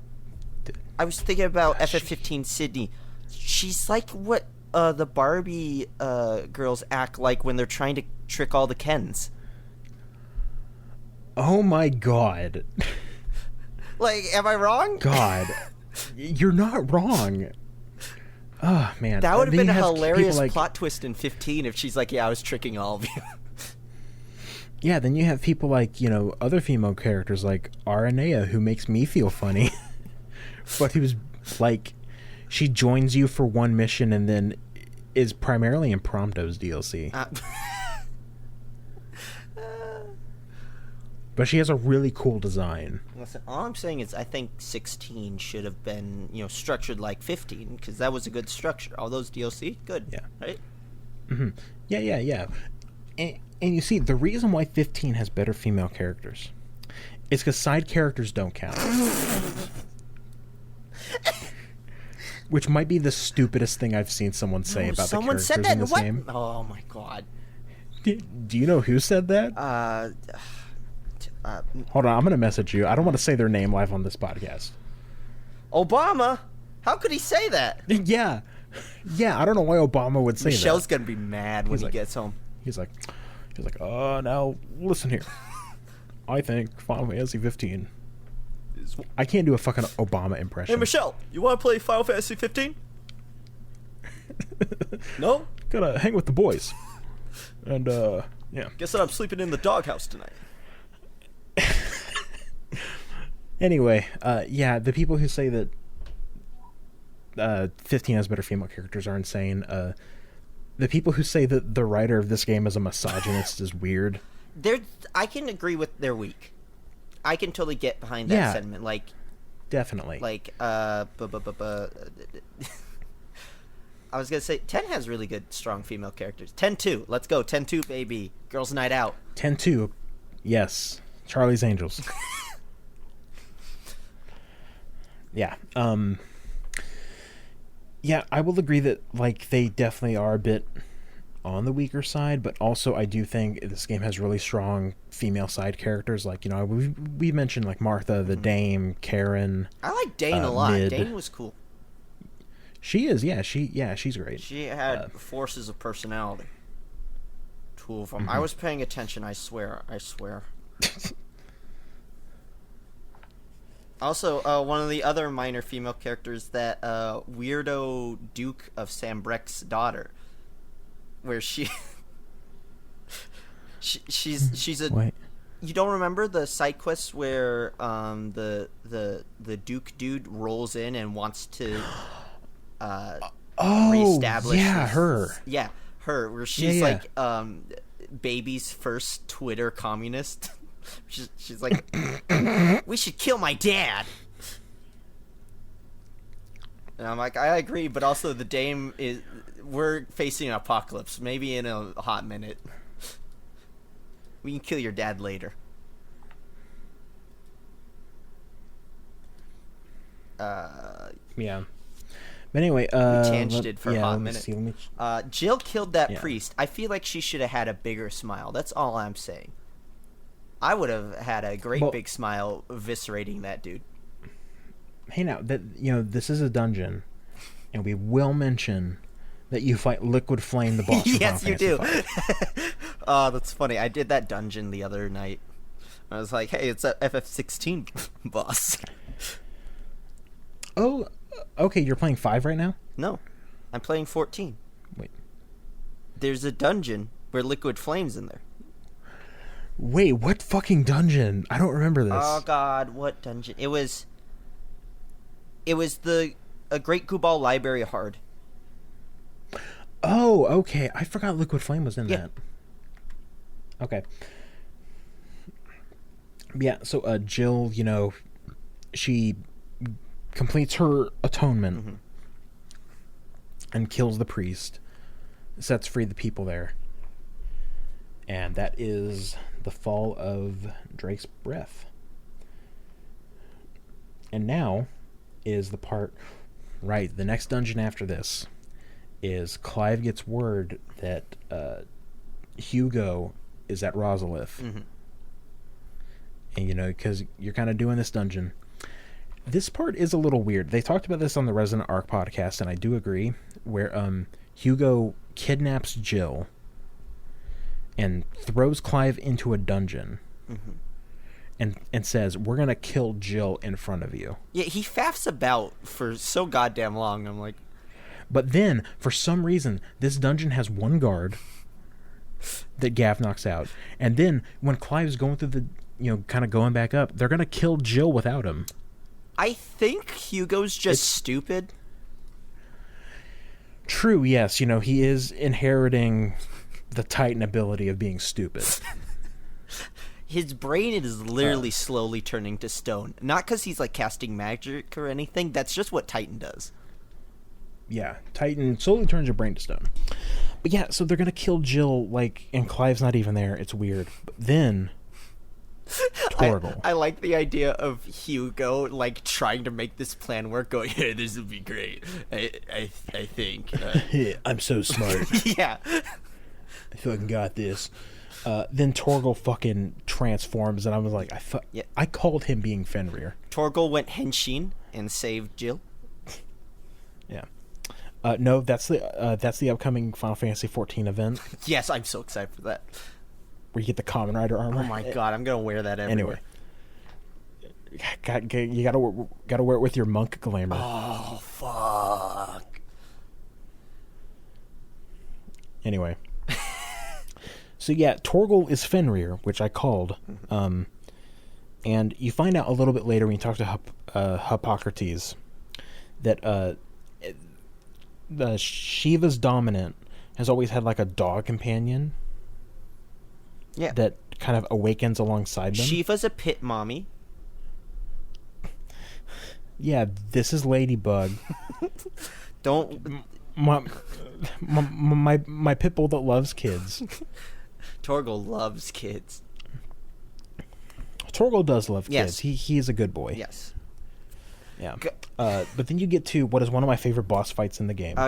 Quick aside. Do you think Clive's mom would own a pit bull? Yes. And she would own two. She'd breed them to be the fucked up ones that you see on those posters. We bred these siblings and these siblings to breed these siblings to have a dog 6 feet wide. Yeah, she would totally run a dog fighting ring. But yeah. But anyway, Torgal saved Jill, and we go to beat the shit out of Hugo in one of my favorite fights. Yes, this boss fight is so good. He does a lot of fun attacks, and I love his aesthetics of rocks and jewels as armor. It's super fucking cool. Yeah. Avatar: The Last Airbender and this have my favorite Earth-type armor bullshit going on. Mm-hmm. Oh, definitely, yeah. I do. Yeah, it's very cool. I do think Earth magic people should be utilizing gems more often. It's cool as hell. Yeah, the fight is really cool. You kick his ass, and you cut off his arms, and it's hilarious. Yeah, and you steal the Titan power. You steal his Titan power, and just Hugo screaming and crying on the floor, going, "My hands! You took my fucking hands!" And then I don't remember his name, but he's Barnabas's right-hand man. Yeah, it was going, "Mythos, welcome to fine." He comes to save Hugo as everyone escapes. Yes, and then literally just punches him in the gut and then walks away. Yes. And carries him on his shoulder, and then they're all confused what's going on? These soldiers from Waloo doing here? That's weird. Isn't it shortly after my favorite cutscene happens? of where Hugo's trying to eat with his stone arms. Yeah, he's in his goon cave, and Yeah. I can't get over it. They're not stone arms; they're metal. Yo, yeah, they're metal. Like, they replace his fucking hands with that for If some they reason. were stone, I bet he could potentially manipulate them. But they're metal, so he's just, I can't jerk off no more. Oh, no. And then he goes absolutely insane and starts heading to the Mother Crystal, right? Yes, so this next part is the dungeon where you're going to Drake's Fang, which is a cool crystal. It's down in the ground, and Hugo's, like, goon cave is structured around the heart of the crystal. I like how we both call it the goon cave. It's so appropriate. It's where he goons. I mean, what else do you think he's going to do after Benedict is dead? Yeah, he just has to, he's just been straight gooning for the last 5 years. He gets big ruby gemstones to project pornography on, like, 8 of them. Yeah, like he's the, that one leader of North Korea that did that. I'm sorry, huh? Yeah, there was something, I think it was like a leader of North Korea. Like, this is like back in like the 90s. Okay. And Hillary Clinton went to visit, and he just had like porn on a bunch of TVs. Based. You know, if you're going to be a world leader, just have a bunch of pornography while Bill Clinton visits. It was Hillary Clinton specifically. Hillary Clinton, yeah, fuck her. Anyway, so this is the part where you're traveling with Byron. Yes. To go there, and it's great, because Byron showed up to the hideaway like we discussed before. Yes. Parties with you have fun, just adventures of him where he's like, well, me and my nephew on adventures, ah ha ha. And Clive's like, please, you're gonna get yourself killed. Yeah, and then, this is where you meet the kind of, like, because, there's, like, little, like, side quest leaders in every section, and this is where you meet Lubor. Mm-hmm. He's so fucking weird. I don't like Lubor. how they handle his whole quest. Like, he's fine, but it's just like, oh. Because his whole quest is he's secretly a bearer, and he was sort of one of the people, like, kind of keeping the town under control. But then he, because they find out he's a bearer, they just stop trusting him. Yeah, I guess it's just my modern mindset of racism is inherently and logically stupid. Where I'm like, you people should die to the Kashik. Let's go, Lubor. Yeah, he does. Eventually they all come back to his side and are like, well, actually, you're pretty cool. You're one of the good ones, Lubor. Exactly. That's exactly what they say. Yeah. It's like, well, can we have the other bears also have... No. Sorry. Can't. But yeah, so, they go to, we're going to Drake's Fang now, which is a cool dungeon. Was there any memorable fights in it, or it's just neat? Not especially. Like I said, it's been a month since I played it. It does. Once we get to the crystal, we see Hugo imagining getting cucked.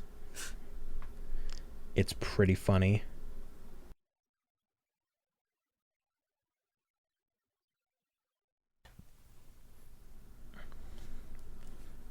I was gonna talk about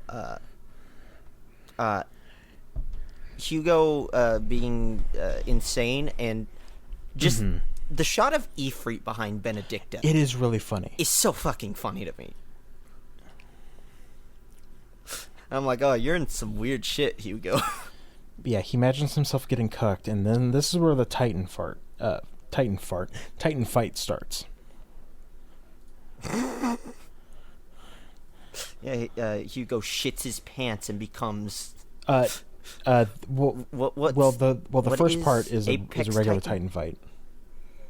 Which is pretty fun. But then he eats part of the Mother Crystal. Yes. And then, he gets launched outside, and the music starts. Which I'm like, okay. he's so fucking he becomes massive. Titan His scale Lost. is insane. As you start running towards him like it's a Sonic game, as he's having these giant, crazy rock tentacles, like try to snipe you by digging into the earth. It's Yeah, the fucking and like you sickest kind of shit like looking in at the this, world. and you start to wonder. It's like, I wonder what part Platinum worked on. It was probably this. Didn't they get kicked off the project, or That was that you're thinking of different game Grand where they Blue got kicked Fantasy off the Relink. project? Yeah, yeah, because like Yes. it's coming out Yes. this year. Why is that game in development hell? Yeah, I'm very excited. But anyway, Okay. yeah. So you're fighting Titan, and the music is so good. Yeah. Yeah, it's like I don't know how to yeah, sing yeah, this song where you're saying it kind of sounds like Dragula by Rob Zombie.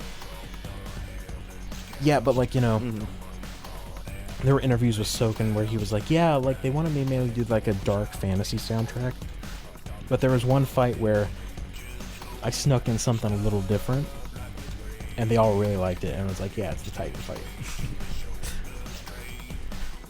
I feel like he could compose anything and they'd just toss it in anyway. It's like, Soken, we love you. It's You're like, so oh, good. Soken. He's such a good composer. You can't. You gotta stop breaching contract, man. You This- really gotta which, by the way, stop. we can, I won't. we can kind of talk about it now. But this game's soundtrack is fantastic. It's really good. The Hideaway song reminds me a lot Yes, of I know my the favorite exact one you're songs from talking about. The Endwalker. one where it's like do do do do do do. It's like the it's like the guitar. Where it sounds the like acoustic Charlia. guitar. Yeah, the Hideaway has a couple different themes. The first one's pretty good. Yes. I really like the one that's called Our Terms. That one's good. Yeah, it's overall. But yeah, you kick the ass out of the outside of Titan. Yes, you do a And then you rider go into kick Titan because it's not done yet. into Titan, and then you Using one of his broken giant tentacle spine. It's things. really fucking good. Yeah, and then So good. the song that plays in this part is it's like the big orchestral version of the fucking song that you just heard outside. God, Same here. I was Once this boss winded. fight was done, I'm like, I gotta take a break. Yeah, and that's where I stopped playing for that day. But yeah, then there's that part where like you're mashing the button to do the fists, like kind of it's a what's that game? Azura's Wrath, which is good. Yes. How do you feel about the QTEs in this game? Your aura-ing. They- They're fine. I feel like they should be hard. So in Final Fantasy Especially mode, the they ones get where you rid only of hit the button prompts on once. screen. So it's like, hey, you got to remember, dodge is R1, attack is square, and you know which one you should do. But yeah, I like QTEs. I think they can be used to accentuate gameplay moments. Just fun.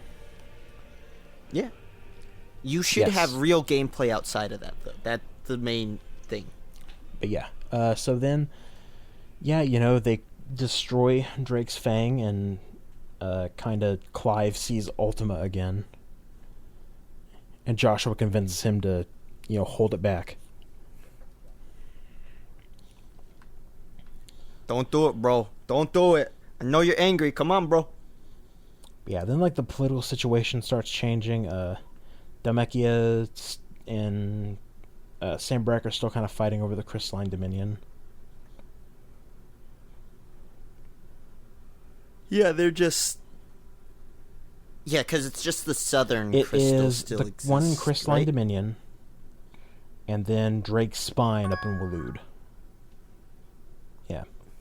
Oh, and also, I'm looking at the Okay, map again. yeah. There was another Mother Crystal called Drake's Horn that was in Southern Ash, but Mm-hmm. it ended up falling after, like, decades of conflict.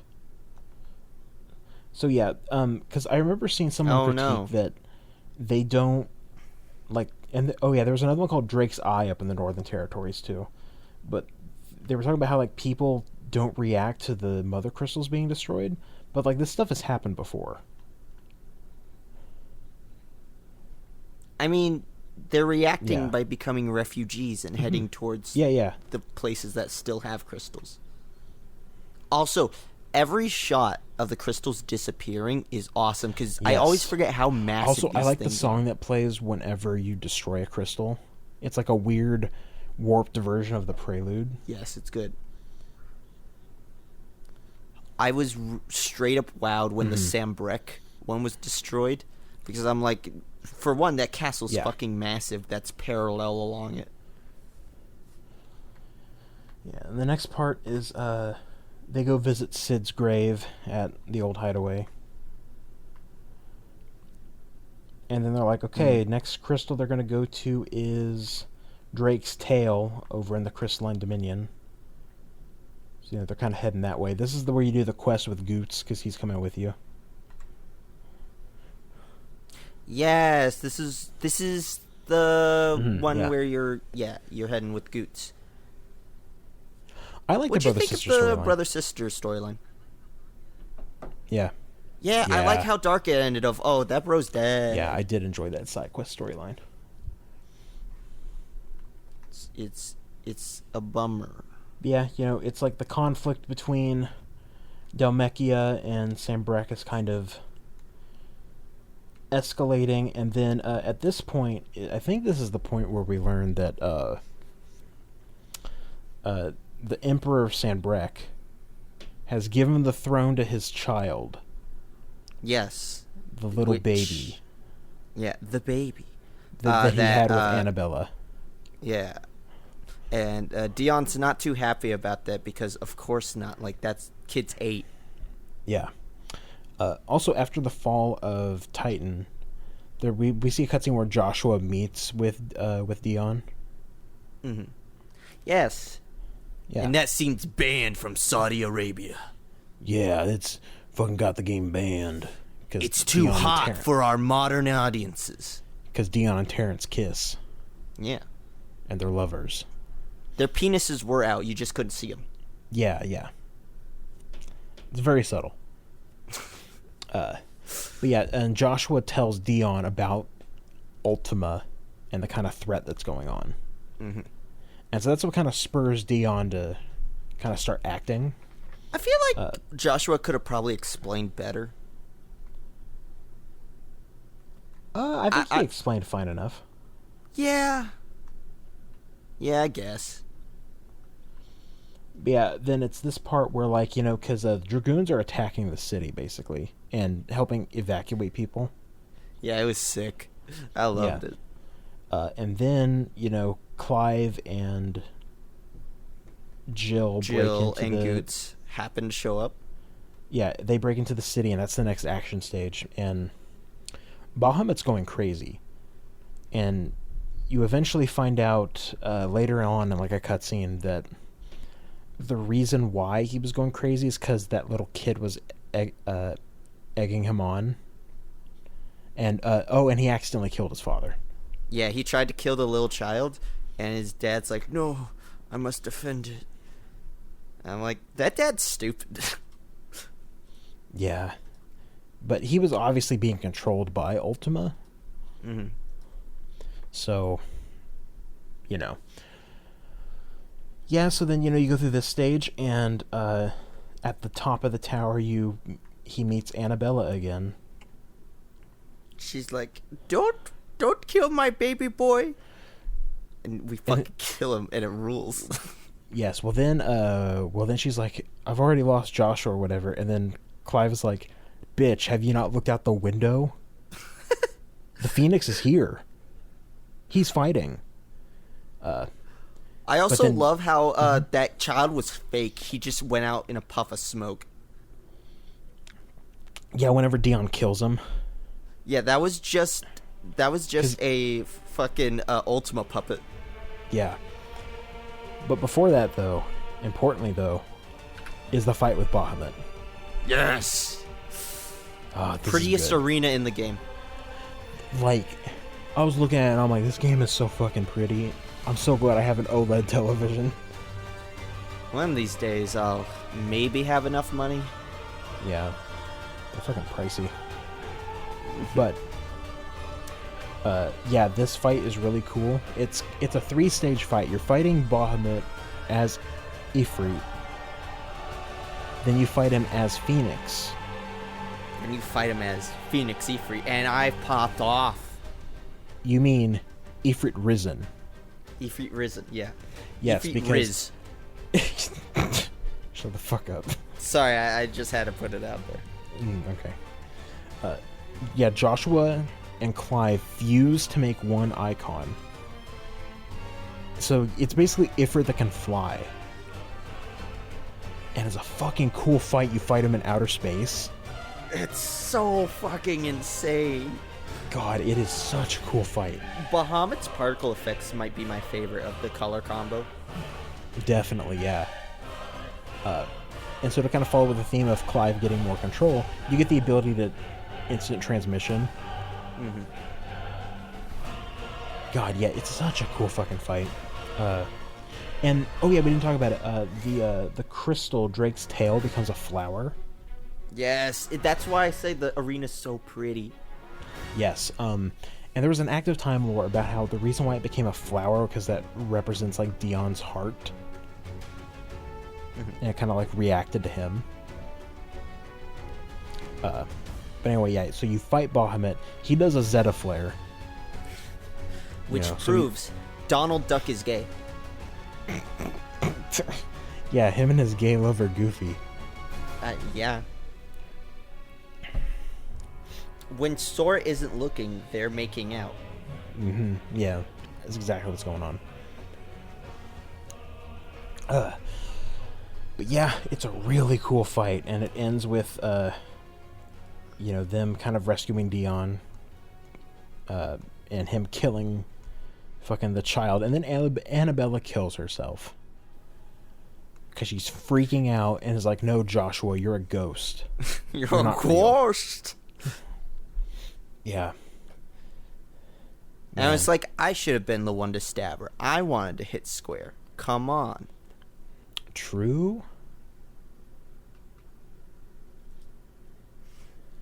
But yeah, then that's that dungeon. That other thing has fallen. And we start speeding up the plot at this point. Like, Yes. We head back to this one Ultima does his spell to ruin the skybox. How could he? Yeah. And this is the part where you have to go to people's aid kind of all over. Like, you go help out Martha, Lubor, and Quentin with some stuff. And then there's some trouble in Kavner, which is the kind of like some free city-states to the south. Most of this area is just getting mid and improving the ship, isn't it? I think so. I don't think we're doing that quite yet. You help out the city of Kavner first. Okay. Yeah, because they're being attacked by Waloed. Because remember, there's that part where Barnabas just kills all of the old people. Yes. Oh, yeah. That was a funny scene where they're like, Barnabas, you serve us. And he's like, lol, no. Sorry. Lol, no. No. Yes, is this where you fight the lower, his third man? His lackey? No, not yet. I swear this is where... Wait, do you? I think I do. Yeah, you fight him. Yeah. I know this is, I also know this is the part where you fight one of Ultima's goons, and it plays that, like, kind of trance dubstep song again from the Typhon fight. That's fun. But yeah, I think you fight him, you kill him, and then like 5 more appear. So not quite. So you were right. We do help, mid with the airship and stuff. Or no, not with the airship. With her engines. Super fast boat. Yes.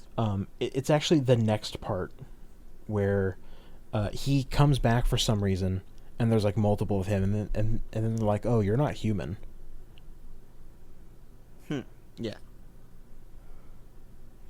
Yeah, which is like weird. And then they go on the ship because oh yeah, at some point Jill gets kidnapped again, right? Yes. And they need to make a fast ship. Well, she's kidnapped while they were making a fast ship because remember, after you fight that dude with like lesser version of Barnes' Business power, she turns into Shiva to hold off Odin as they flee. Right. Now I remember, yes. And so then they need to catch up to the Einherjar. Yes. I totally pronounced that right. Einherjar. And so the Einherjar, and they go in the Enterprise, which is the ship Mid built. I saw the Enterprise and I clapped. It's a Final Fantasy game. Whoa. Anyway, so they go save Jill, and this is where this cool scene happens, where Barnabas fucking parts the sea. He's basically Moses. Yeah. Actually, he used his Beyblade. Okay, I say that. He is trying to usher humanity to the promised land. Yeah, kind of. There's some religious connotations. Is he fucked up weirdo Eastern European Moses? Yes, I would say so. Awesome. I like this new read of the Bible.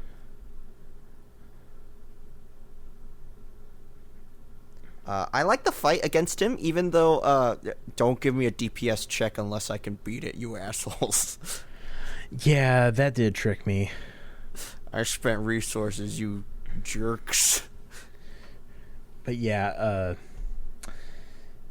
that whole fight was really cool, and then, like, you know, Jill has to use her Shiva abilities to kind of fend off the water, you know, as they escape. Yes, and we have the scene between Clive and Jill on the beach front, which I want to bring up. They perform proper getting warm from water techniques of naked and back to back. Yeah. You will die if you don't do that. Mm-hmm. But yeah, you know, it's a really nice scene where they kind of have a heart-to-heart. Jill willingly gives Clive the Shiva powers, and this is the only time Clive doesn't feel pain getting someone else's Eikon abilities. It's like, damn, that is Kino. Yeah. They took away her agency. How could they do that?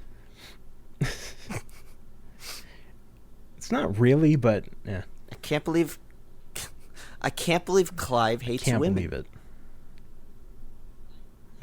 I will say, Joshua punches Clive later for that, which I think it's funny. Yeah. But yeah, that's a really good scene. And then they're like, okay, we're going to, actually go into Waloed, and it's just gonna be, Clive, Torgal, Joshua, and Gav going in. And you get to Waloed, and this place is fucked. Oh yeah, it's a nightmare. Yeah, absolute nightmare.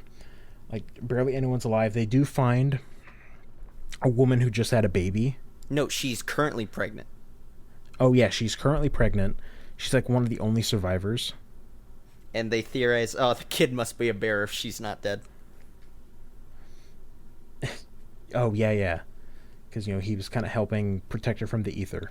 Yes, people who can use magic can absorb the ether without going fucking nuts. Yes, that's why Jill, Sid, and Clive don't go Akashic. Mm-hmm.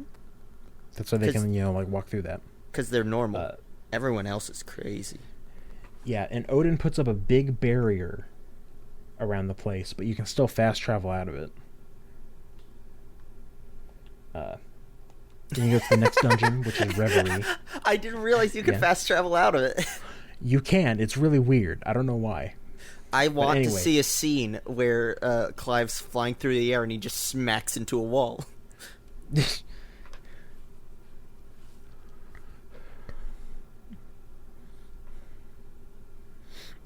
But yeah, so then you do the next dungeon, Reverie, which it's another bit of Fallen Ruins, you know. Mm-hmm. But then it ends with the Barnabas fight. I love Virgil. Yeah, it's like, it is disappointing you don't get to actually fight Odin, but the fight is really long and it's pretty tough, too. Yes. I think they could have added another Odin phase of just... Because we go into primal form one time, and then we're out. I'm like, we could have fought for a little bit.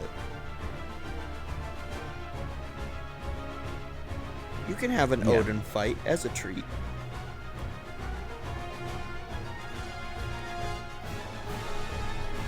But yeah, that fight is really cool. Did you die at all during it? I don't think so. I died once. He has some attacks that are like pretty intense, and I was dodging. Actually, I think I died at the start of the last phase. Yes, that is also where I died.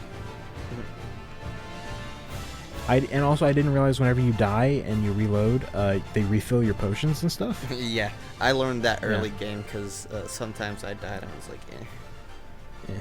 Yeah. Also, in terms of like accessibility stuff, did you use any of the timely accessories? No. I used the dog one. I just simply dog. used the dog correctly, and just at the end of a triangle burst thing, you get a better dog attack. Did you know Torgal levels up? Yes. Yeah. Yeah, I was using auto dog for a little while. Just learn how to dog right. You got that dog in you, right? Exactly.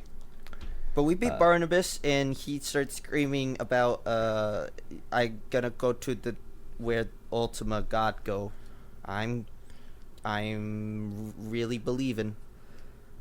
Did we talk about how Barnabas might have a fucking Oedipus complex? Don't worry about it. Because there's a part where Ultima turns into his mom, and he's like hugging her. I'm trying to remember. Does he? That happened? Yes, that is. Yes, if you check the active time lore, that woman is Barnabas's mom. Oh, is that why he talks weird? Because he's into his mom? Maybe, I don't know. I'm now going to assume anyone who talks like that is into their mom. Mm-hmm.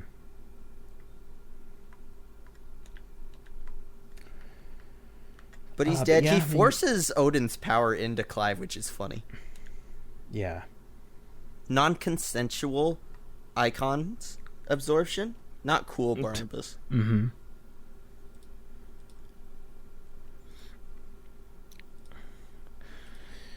But yeah, then after that you go to the next dungeon to go take out Drake's spine. Back up. And the part at the end is cool where it's like, they're all getting attacked and the ship just rams into it. And then here comes everybody. Yeah. Oh, yeah, that shit ruled. Also, Dion popped back up around this time. He did, yes, because he has joined the crew now. Yes, because he was saved by Medicine Girl, who keeps popping by intermediately around the story, and she saved Dion. Yeah. And, so, that... so that happens. But then whenever they're like, all right, guys, you go take out Drake's spine, here comes Ultima again. And then we go to the plot dimension. Or we get Ultima's spiel about how they came to this planet because after theirs was destroyed in search of ether, and they planted the mother crystals to absorb the ether of the land. And we're not Asians, we swear. And they did not expect humanity to get their own wills. And all this stuff. And they need Clive as a vessel.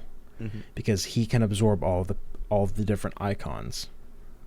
And with his power, they can return to heaven, whatever the fuck that is. They're basically going to return to their planet. Yes. Yeah, so the boss, the big bad of this game is a weird alien. A weird higher dimensional alien thing that thinks lowly of us. Yeah. And this is the first Ultima fight you have, right? Yes. And it's pretty alright. Yeah. I liked it. It is. Yeah. Same here. He uses all the magic, and it's fun. Yeah. Yeah, and it's pretty good. So what do you think of Ultima as a villain? I think he's neat. I think he's self-delusional and doesn't tell the whole truth. Like, you say he's an alien. I don't necessarily believe that. I think he just came to... Because what I read it as is he came to be and then, like, started doing magic stuff as, race and stuff. And that turned into Blight. I guess his original planet he blighted. Yes. Okay, and they were going to restore it by sucking up all the ether here. Yes. So I guess he is an alien, but like, I like him as a villain. He is a godly threat that works for me. Yeah, and also I like how conceited he is. Yes, he's so conceited.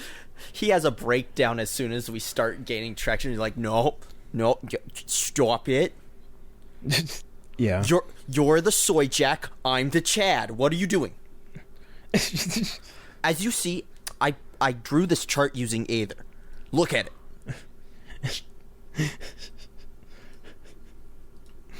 And then Clive goes, actually, you're the final soy jack. And we're the fantasy Chad. That's exactly how the game ends. I can't believe you remember the exact script again.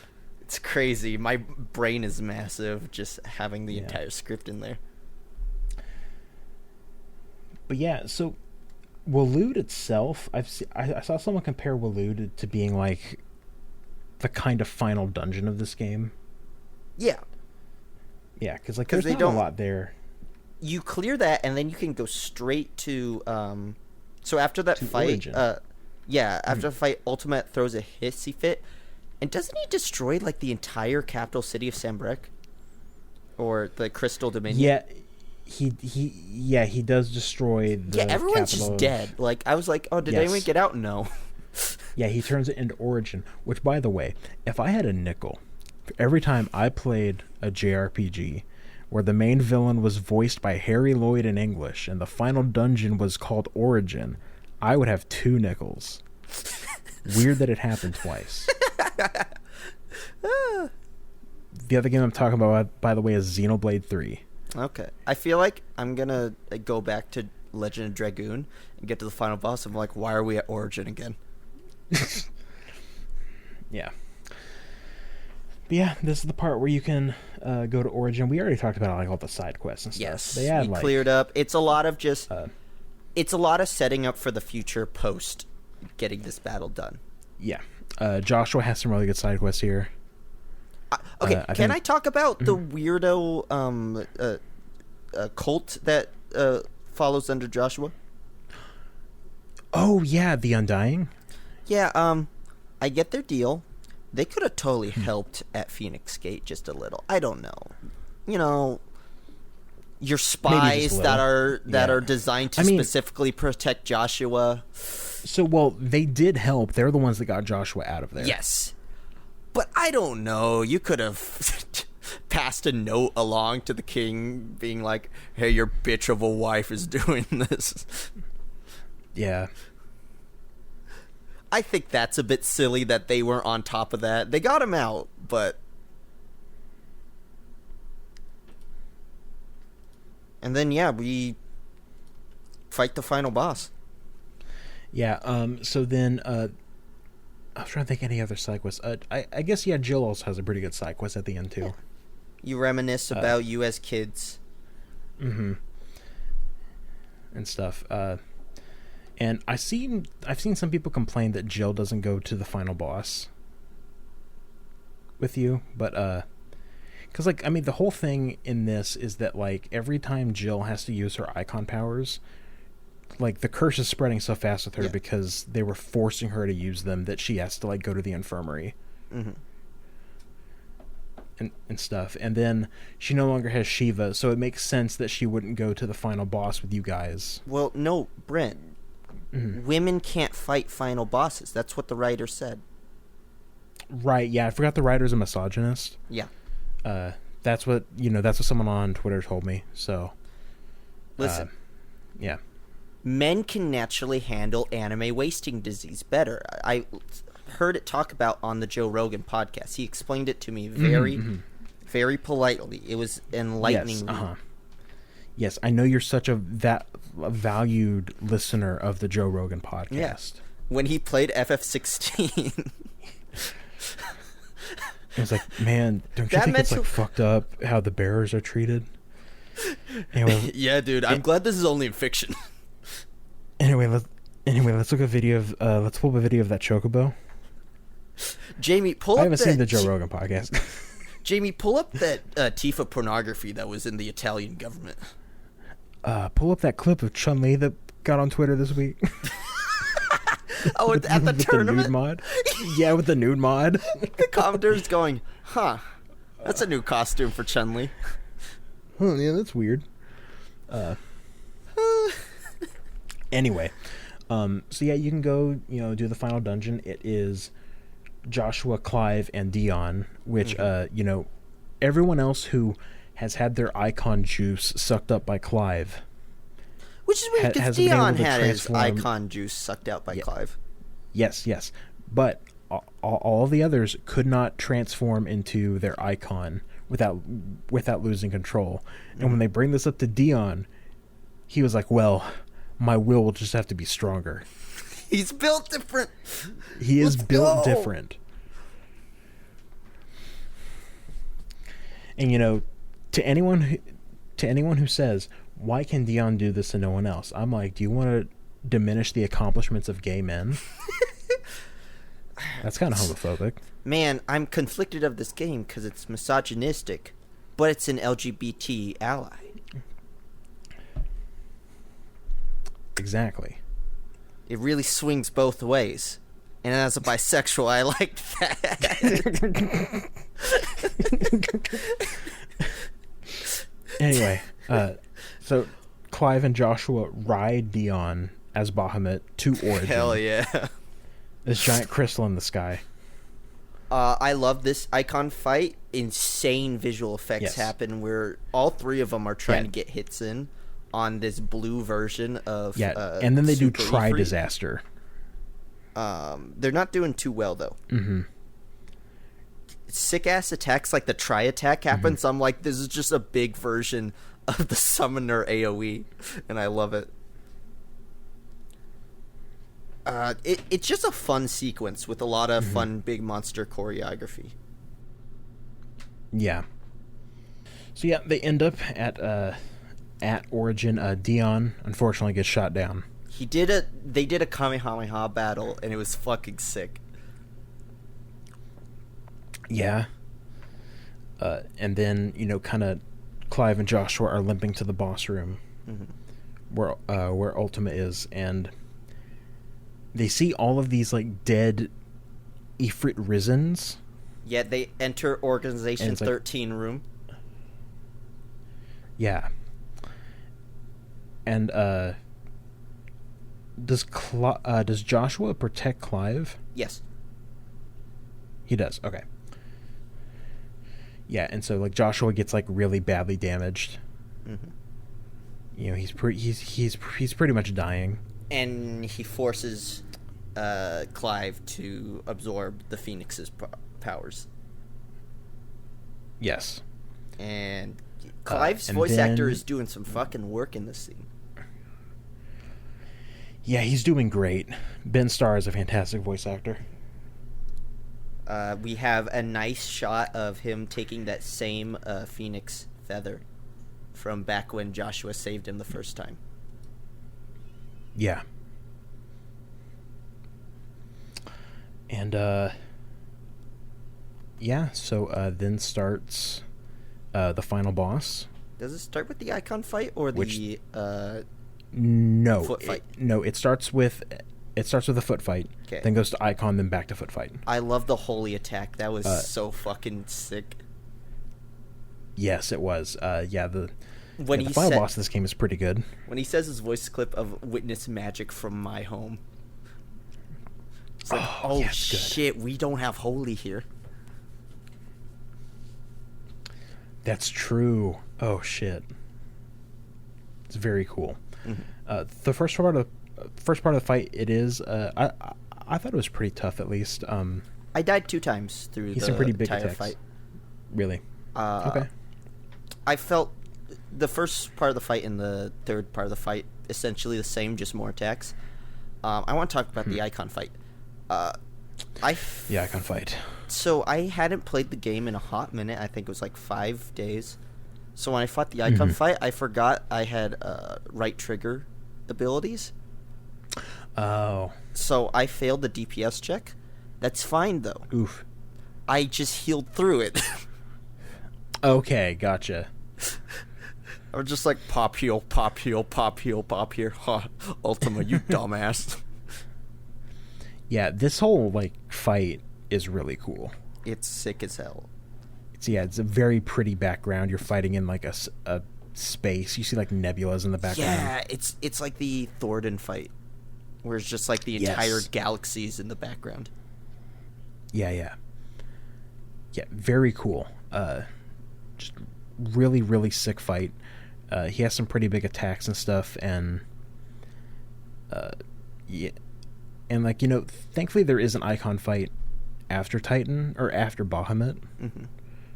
I did get kind of worried that there wasn't going to be one after Bahamut because you don't fight Odin as an Eikon. I guess it makes sense since you don't have Phoenix, but it's like, eh. Yeah, and they want it to keep kind of escalating. Mm-hmm. So, you know, I get that. Then you get to the final phase of the boss, which is really fucking sick. It plays that, like, heroic remix of Find the Flame. Yes. Which is Clive's theme. And I think my favorite part of the fight is how, the QTs. Yes. Yeah, the QTEs where Ultima will start to use one of your abilities and you have to counter it. And you're like, oh yeah? Watch this, and you do it better, and it's fucking sick every time. Yeah, and then one of your friends, you hear them cheer out. It's like, great. Every time you do it. Ultima's literally going, I'm built different, and Clive's going, are you sure? Yeah. Ultima the whole time is like coping and seething and pissing his pants. He's so mad that he's getting the shit beat out of him. It's so good. It's great, yeah. And then, you know, you finally beat him down, and then Clive says the line, you know, what specifically the line of? It's your like, wish might. I will make your wish a fantasy, and I'll be its final witness. Yeah, something like that. Yeah, and he throws his sword, and that's sick. And then you do the final QTE, which is you mash square to punch him in the face. Like all good anime ends.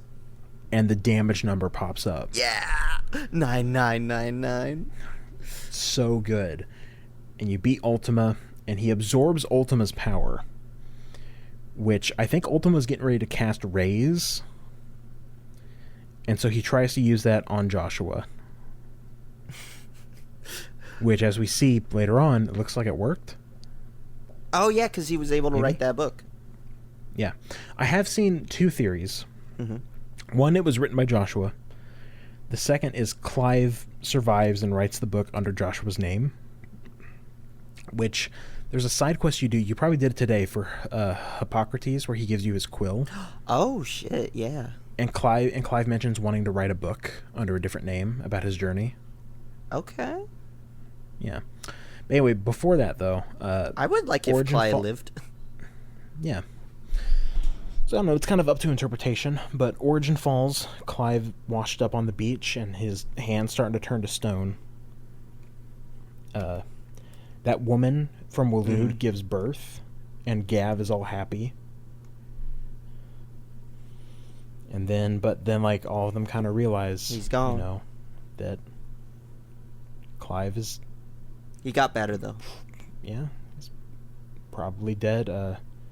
Torgal lets out a cry.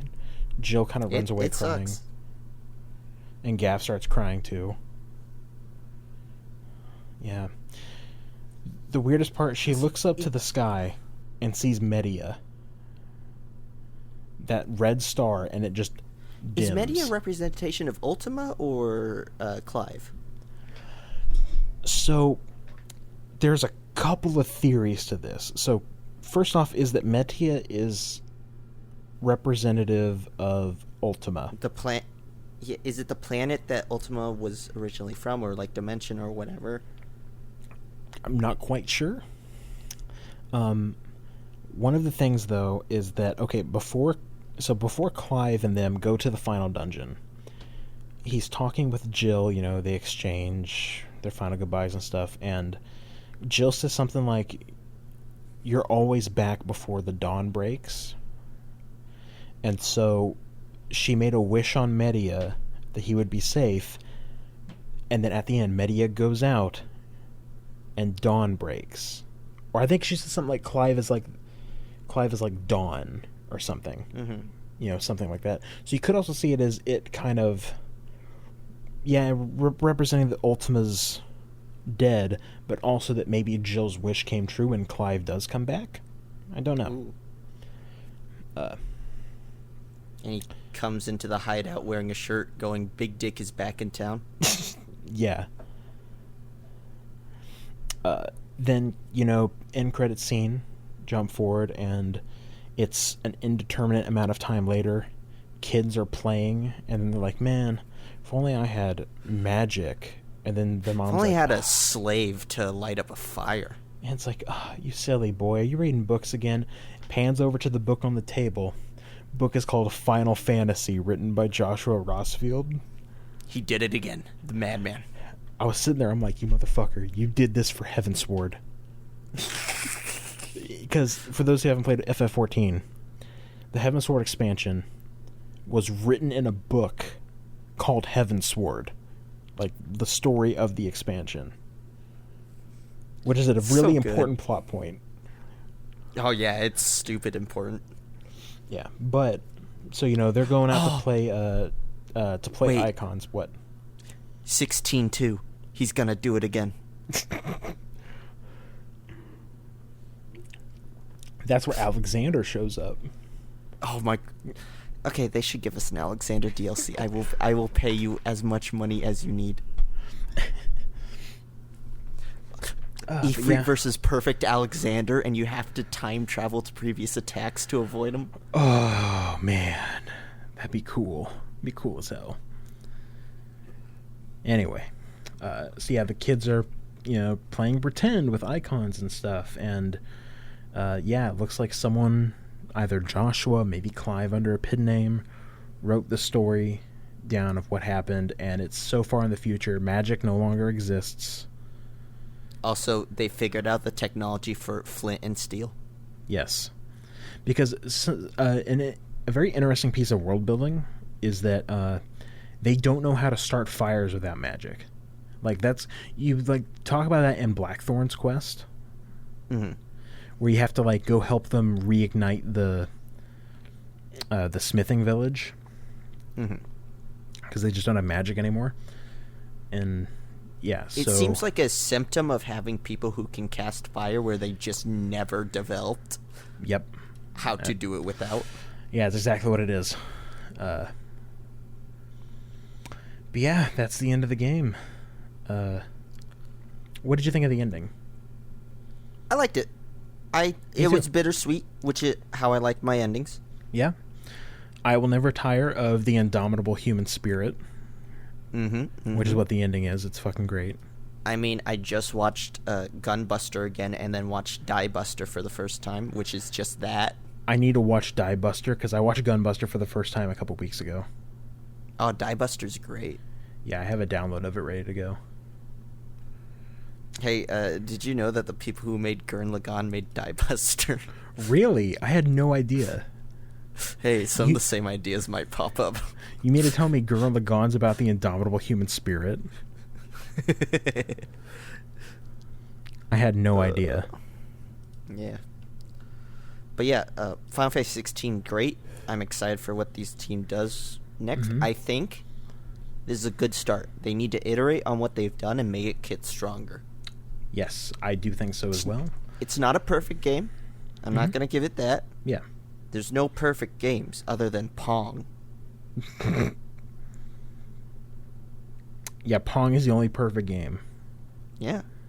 Because it's made of a sphere. Wait. What? Don't worry about it. Wait, hold on. What fucking version of Pong are you talking about? I mean, technically, the original version of Pong, the way the TVs were made back then, they were spherical. Okay. Gotcha. Okay, I was a little because they were confused. made on those weirdo radio TVs, remember? They Yeah, were yeah. all circle. Gotcha, okay. It's a very intelligent joke and well thought out. Very well thought out. I'm very surprised by your intellect. Yeah. I'm just like the writer of 16, well thought out, hates women. Yeah. Yeah, we all know you. Hate women. Mm-hmm. Yeah.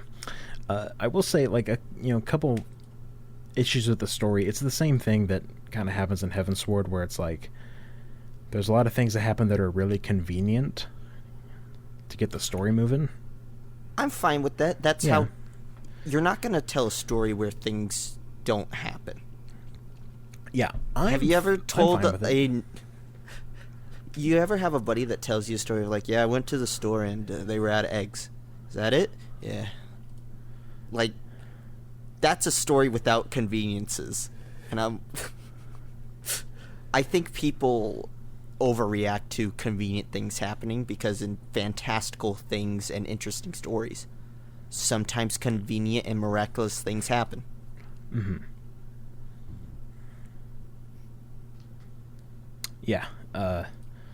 It's something that it doesn't really bother me too much, but it is something that does kind of happen in both, which is weird. Mm-hmm. Yeah, overall, like I said, it's a really good game. It's probably one of my favorite Final Fantasy games. Pick it up right now for your PS5 that you can also buy. You can get one. I was able to get one. I was so happy. Yeah, it's great. It's easily one of the PS5's killer apps. Yeah, fantastic game. Love it a lot. PS5 game of all time. It's one of them, even. Mm-hmm. Definitely. Yep. Anyway, any final thoughts on 16?